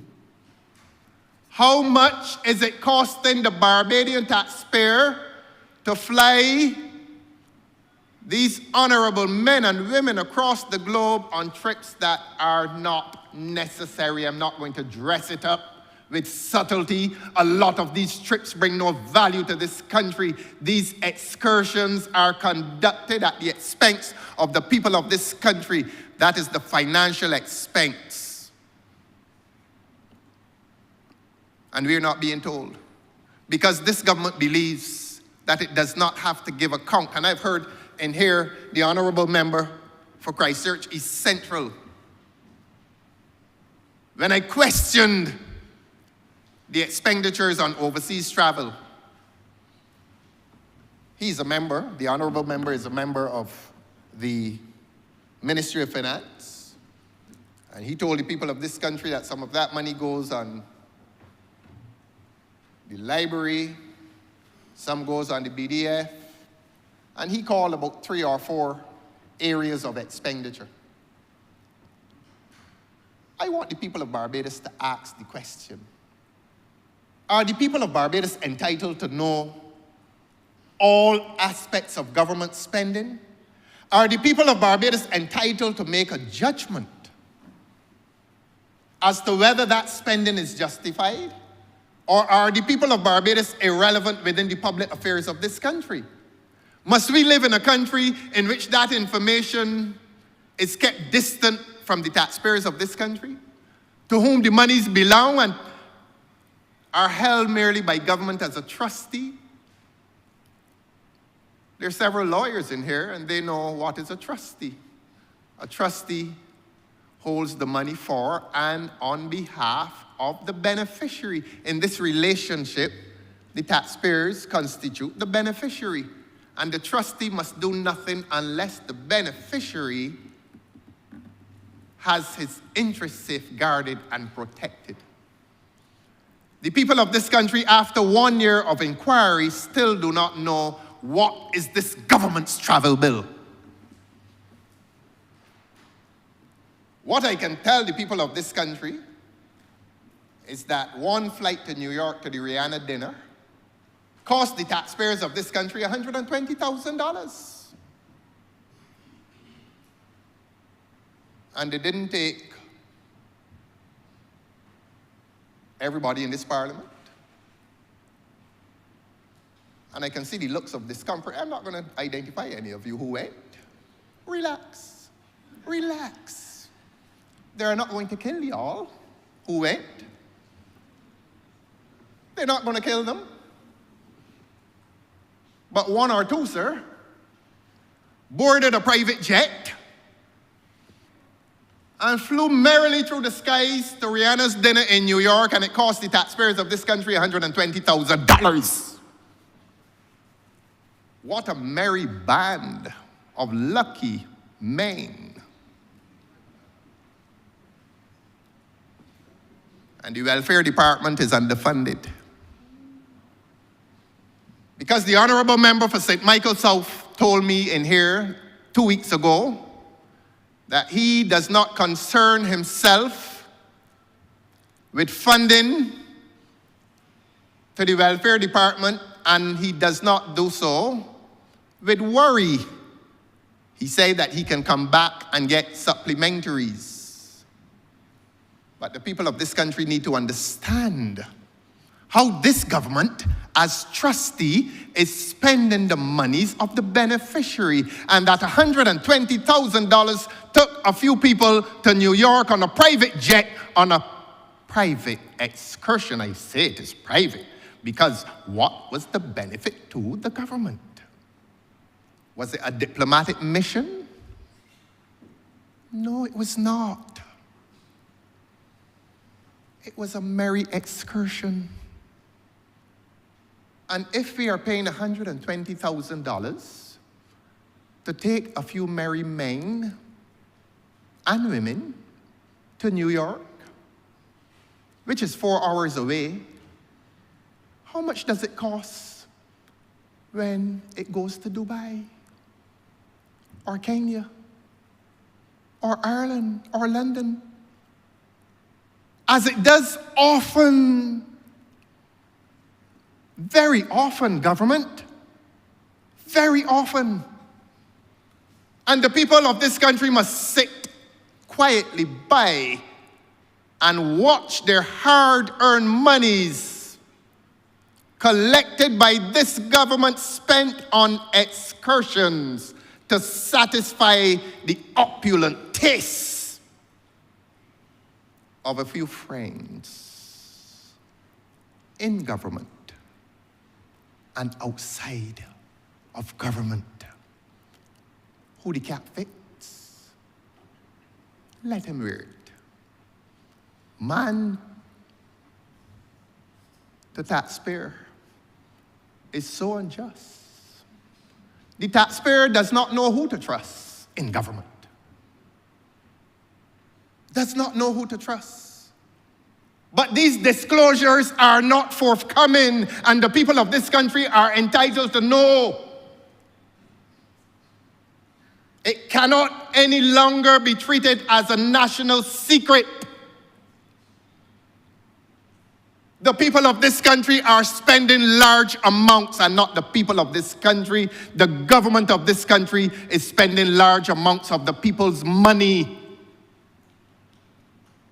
to luxuriate in metropolitan capitals. And it is the people's expense.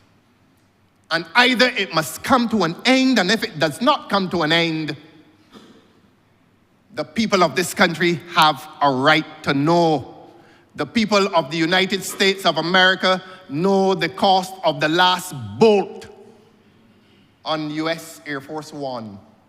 They know the price to the last detail of US Air Force One. They know because they have a right to know. Show me a democracy and I'll show you a tyranny in the making. That was my theme. And that is why it is a theme that is consistent with the habits, practices, and policies of this government that is refusing to respect the people of this country in its expenditures, in its wasteful expenditures. And every week or every fortnight, a private jet is landing at Grantley Adams. And it is nobody's private money. Tell the lady in the Bayland who is underfunded by the welfare department how much it costs. Doesn't matter if she can go through her representative for supplementary in February. It gets as serious as that. It is not a joke. The monies belonging to the people of this country are being squandered to satisfy lives of opulence members, government.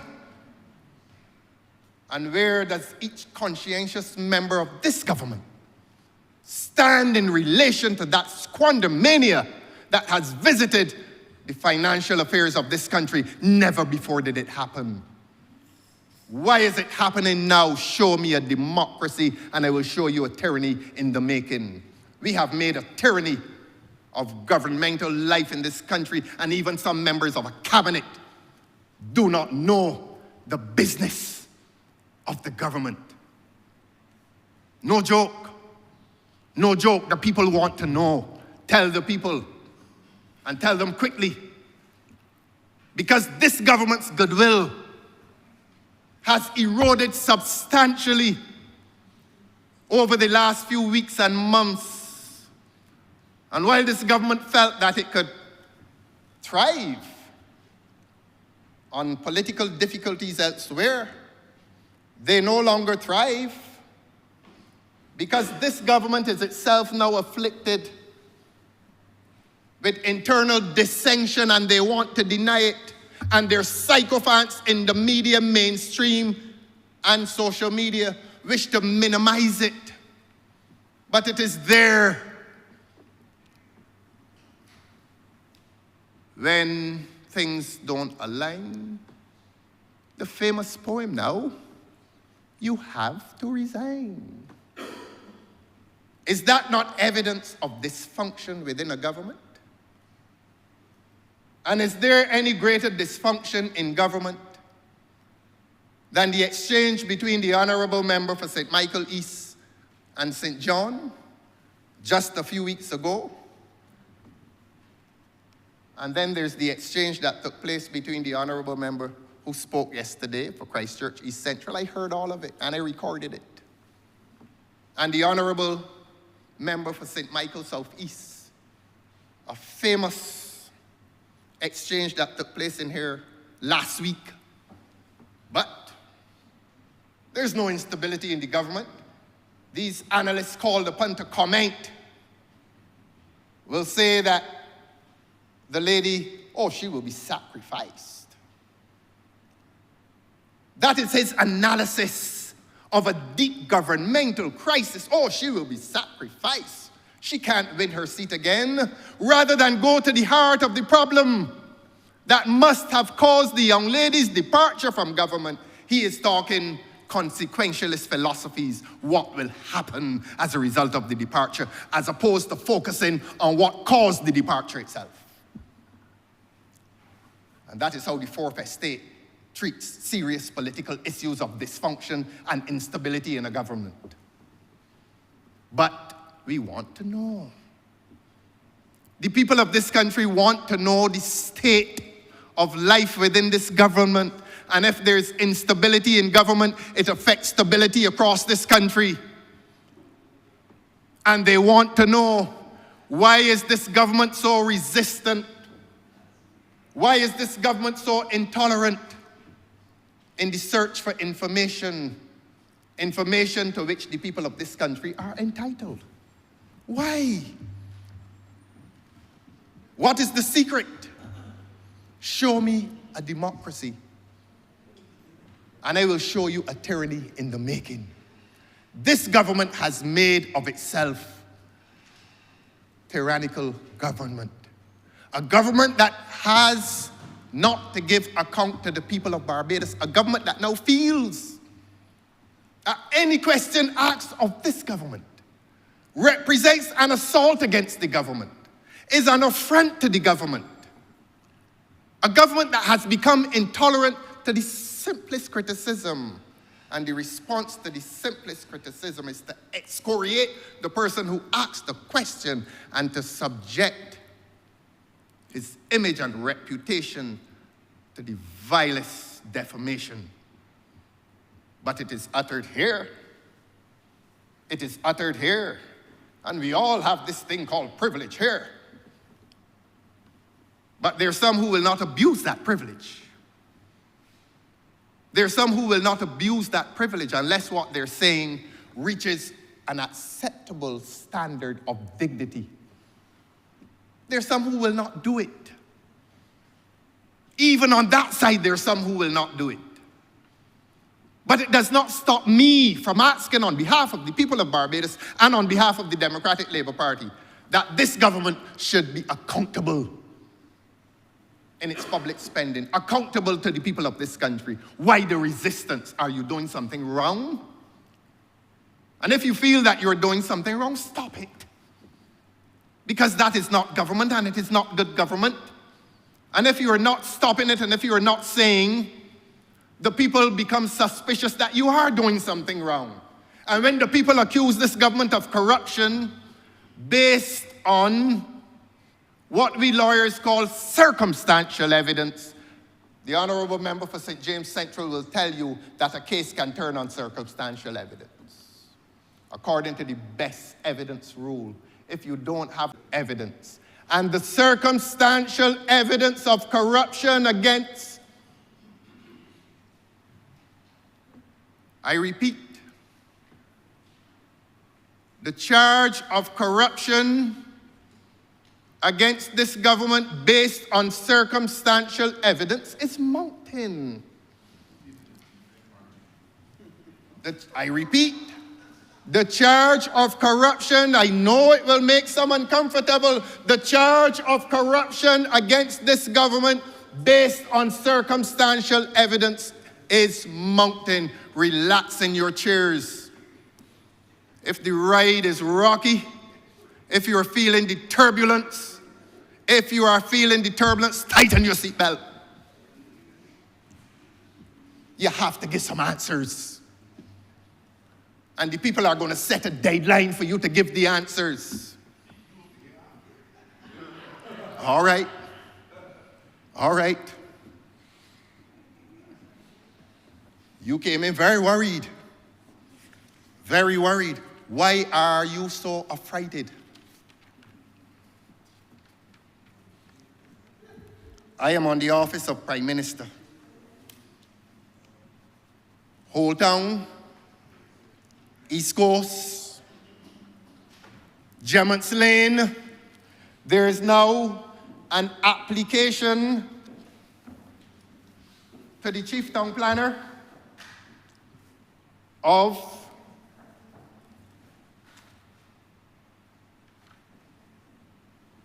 an application made by an entity called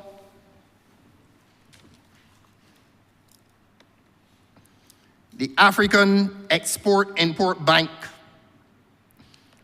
a Frexim bank. An application has been made by that entity to develop lands on Gemmett's Lane. I have a right to be wrong. And if I am wrong, tell me that if I say, and if I conclude, that the lands being dealt with are those lands that were formerly occupied by the Ministry of Education. If I am wrong, please tell me. Sit in your chairs, tighten your seat belt. Do not allow the turbulence to disturb you. And tell the people of Barbados whether the lands that formerly occupied the Ministry of Education are being transacted by a bank called the African Export-Import Bank for the construction of Afrexim Bank's Barbados-based African Trade Center. And tell the people of this country whether there is a resolution to be brought to this House at some point in time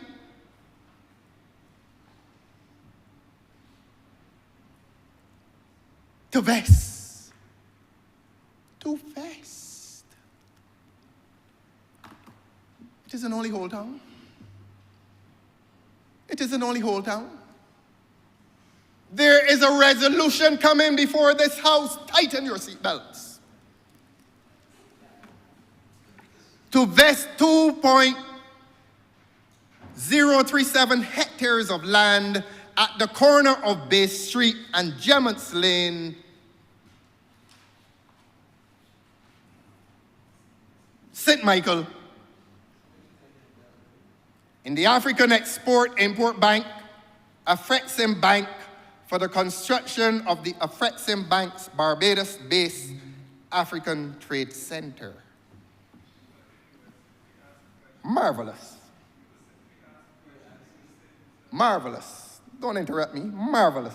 You get your chance to speak, my friend. Marvelous. Marvelous.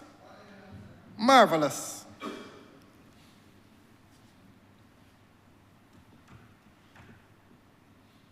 Circumstantial evidence is acceptable? No, circumstantial evidence is acceptable.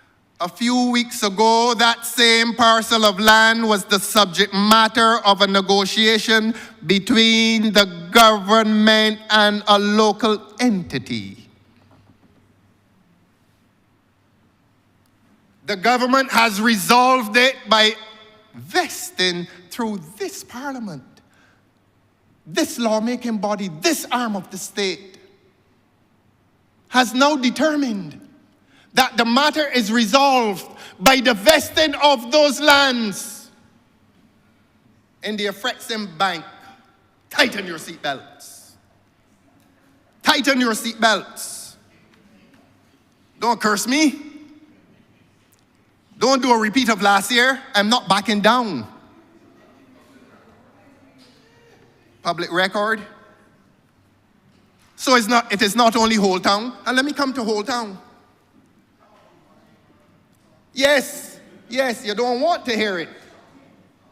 Shout me down. You don't want to hear it. I have the right to speak, and I'm going to speak. Control him, Your Honor. Control him, you hear? Everybody now jumping. Crop over isn't here yet. You cool down, son. You jumping? You jumping? And you get vexed and you're sucking your teeth at the speaker? Speaker, cool him down, sir.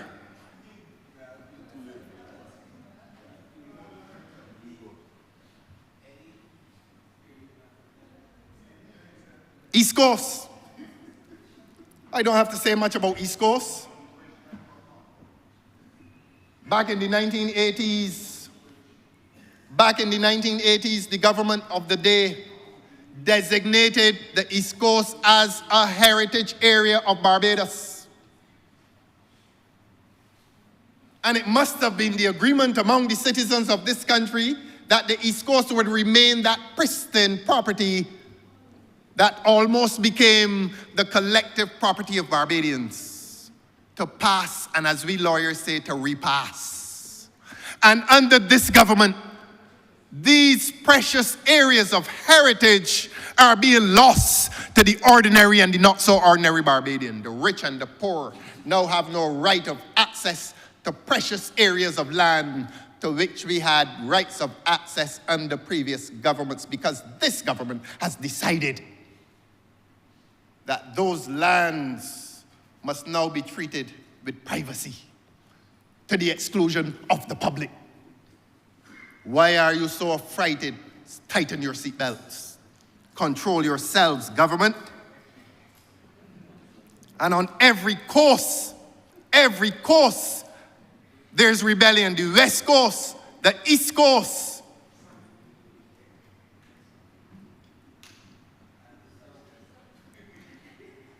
They mention South. Oystins. You read in my notes? Oystins, Your Honor. The same deal that has been done at Old Town is to be done at Oystins. That there's to be an exchange. That the Oystins Civic Center is to be removed to the other side of the road. And that we're going to use generic terms. Tourism-related facilities. All that means is that some rich person is getting the land to build something big. That's all it means. And I can give early notice to this government. In fact, more than early notice. I will inform, I'm not speaking to this government anymore. I am informing the people of Barbados that there are presently moves being made to disenfranchise a particular landowner in Oystins of his commercial project. Not only Old Town, not only the East Coast, the tentacles now stretch to Oystins. Show me a democracy and I will show you a tyranny in the making. When I used that phrase earlier this afternoon, you thought I was joking? The evidence is there. And some of the evidence is direct. Control him, sir. And much of the evidence is circumstantial, but the evidence I give today is direct evidence. And many of you who do not know, many of them who do not know, many do not know the destination of those tentacles called tyranny. Many do not know. I will accuse you of being innocent. But if you give condemnation after the fact of your knowledge, you have become complicit in the wrongdoing of this government. So that when I said this morning that the people of this country are confronted by corruption in government, and by corruption I'm talking about the abuse of power, the naked and raw abuse of power to bring advantage to some and to visit advantage on others. Is that so difficult to swallow? Yes, it is difficult to swallow because you want to believe that you belong to something wholesome. Show me a democracy, and I will show you a tyranny in the making. And when they come to Oystins, the battle will be joined.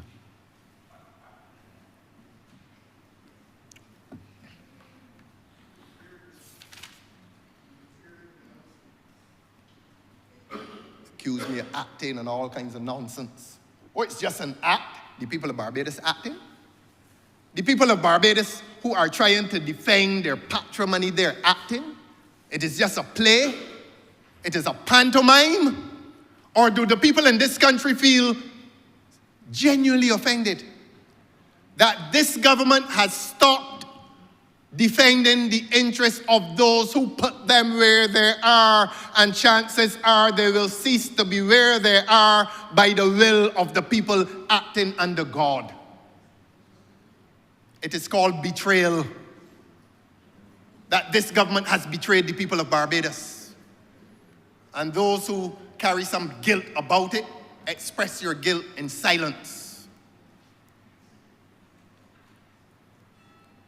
I had the privilege of speaking to Mr. Stephen Lashley most recently. And he confirmed to me that he had to fight with UNESCO to have the area of the garrison designated as a heritage site, the garrison and Bridgetown. All of this pertains to the budget, my friend. Go and read the speech that you didn't read yesterday. All of this has to do with the budget. All of this has to do with government in Barbados. And Mr. Stephen Lashley had to fight against UNESCO to have that area designated as a heritage site. Greater Bridgetown and the garrison. And the people of this country now hear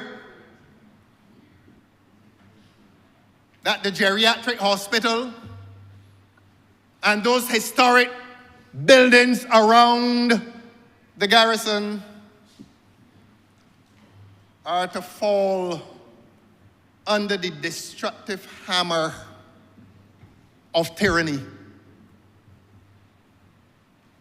And the phraseology will be repeated. Tourism-related facilities. And if there's to be any reminder, I got up in here a few weeks ago and very gently asked the government to give the people of this country details on Whole Town. And I asked the government in whose name Whole Town was going to be vested. Hansard is there. And if you don't want Hansard, go on YouTube. And I asked this government in whose name was the land to be vested. And two ministers got up and said, the lands are being vested in BTI, Barbados Tourism Investment. The plot has thickened, and so has the transaction thickened. And I was told on behalf of the people of Barbados that the Insurance Corporation of Barbados Limited was lending one side 40, the other side 46. I have an excellent memory. That 40 or $46 million was being lent to BTI to construct tourism-related facilities at Whole Town. And in the aftermath of that disclosure, things seem to be rather different from what those honourable ministers told this parliament. And I talk about trust. And I talk about trust in a government. And I talk about the loss of people's trust in this government. And from Whole Town, we go to Bridgetown. And Mr. Stephen Lashley worked hard to have that designation. Is the government going to desecrate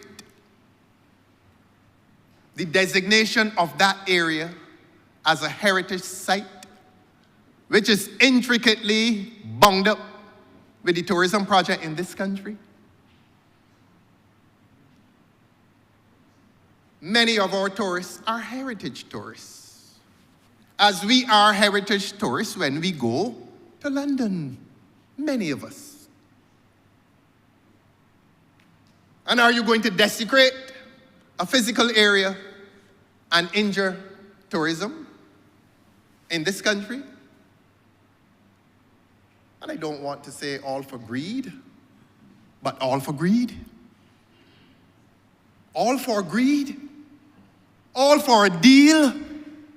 All for a transaction. All at the expense of the patrimony of this country? Is nothing sacred anymore? Is not the East Coast sacred anymore? Is not the area of the garrison sacred anymore? Or is it more important to put a geriatric hospital on a water table?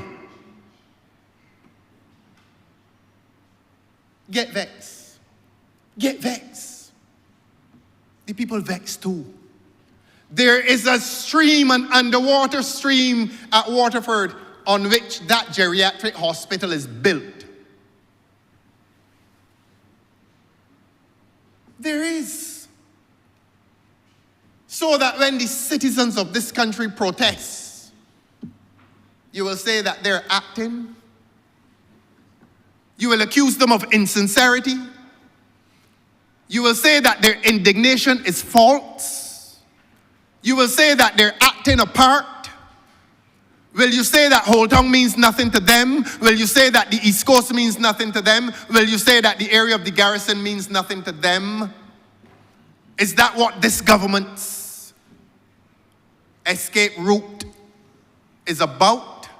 Escaping from the real problems of this country by accusing people of being dramatic? The people are angry, Mr. Speaker. The people are angry. How will this government assuage their anger? With arrogance? With a refusal to meet the people who put you where you are, at least quarter of the way or halfway? And to establish what ought to be established, town hall meetings, before you go on these commercial escapades? Because that ought to have happened. The courts have recognized that these public developments on lands of this nature should not be done unless the people have fair right of audience with the government by way of a town hall meeting. And all that is going on at Whole Town over the past few days, precipitated by a young lady expressing her view in the Senate. And one should not comment on the business of the other place, but it was that speech that precipitated the protests. She was acting too. She was dramatic too. Was she insincere?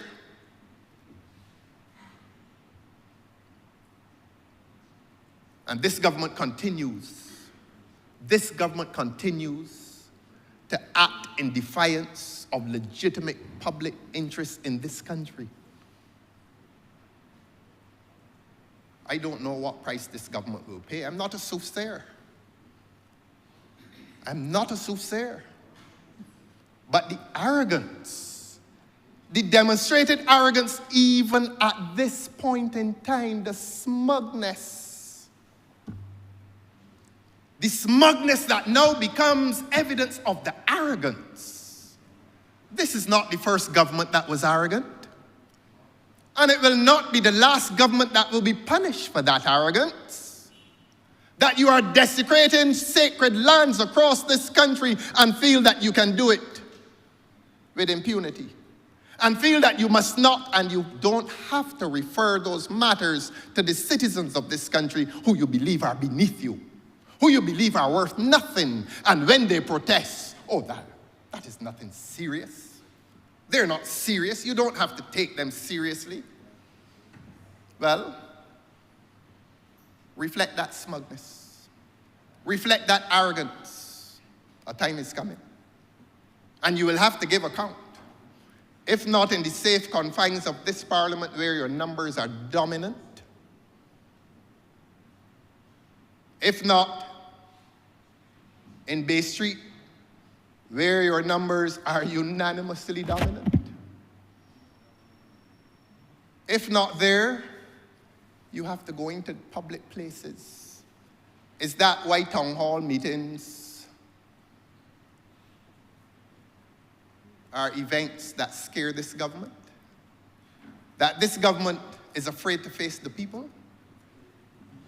This government is now afraid to face the people? The coy remarks and the smugness, all evidence of the arrogance that inheres within the bosom of this government, is alienating this government from the people of this country. And if you don't know it,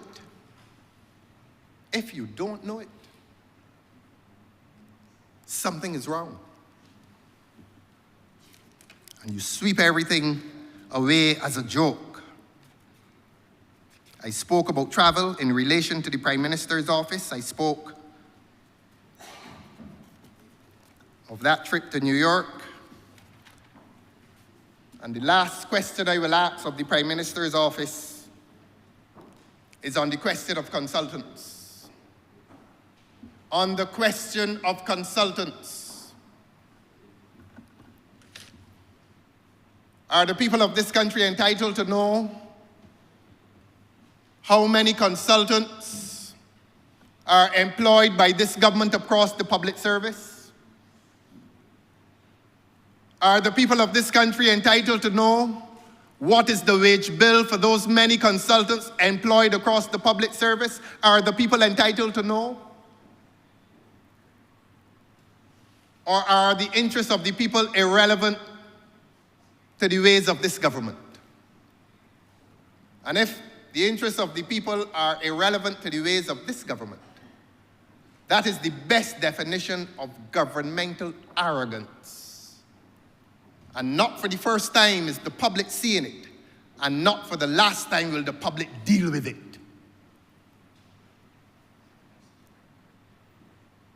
It is a story. This government has become a story of expensive travel without account, expensive consultants without account, deals, commercial deals, using the power of Parliament, using the power of Bay Street to further the interests of a few at the expense of the majority. Show me a democracy and I will show you a tyranny in the making. You thought the theme bore no relationship to what I intended to say today, this afternoon and into the night. And I'm not tired. I'm not tired. I am not tired. Tell the people how much the consultants are being paid.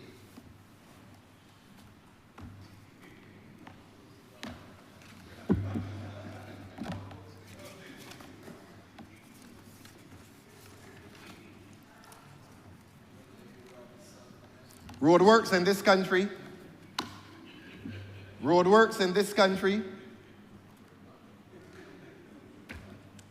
are being conducted as part of a partisan political design. Mr. Speaker, I beg to move that this chamber stands suspended until 9 a.m. tomorrow morning. Thank you, Senator. Good. Questions that this honorable chamber be suspended until 12th day of, the 12th day of March 2025 at 9 a.m. in the forenoon. All of our members in favor, please say aye. Those against, please say no. Meeting, the ayes have it. This honorable chamber stands suspended until the 12th day of March 2025 at 9 a.m. in the forenoon.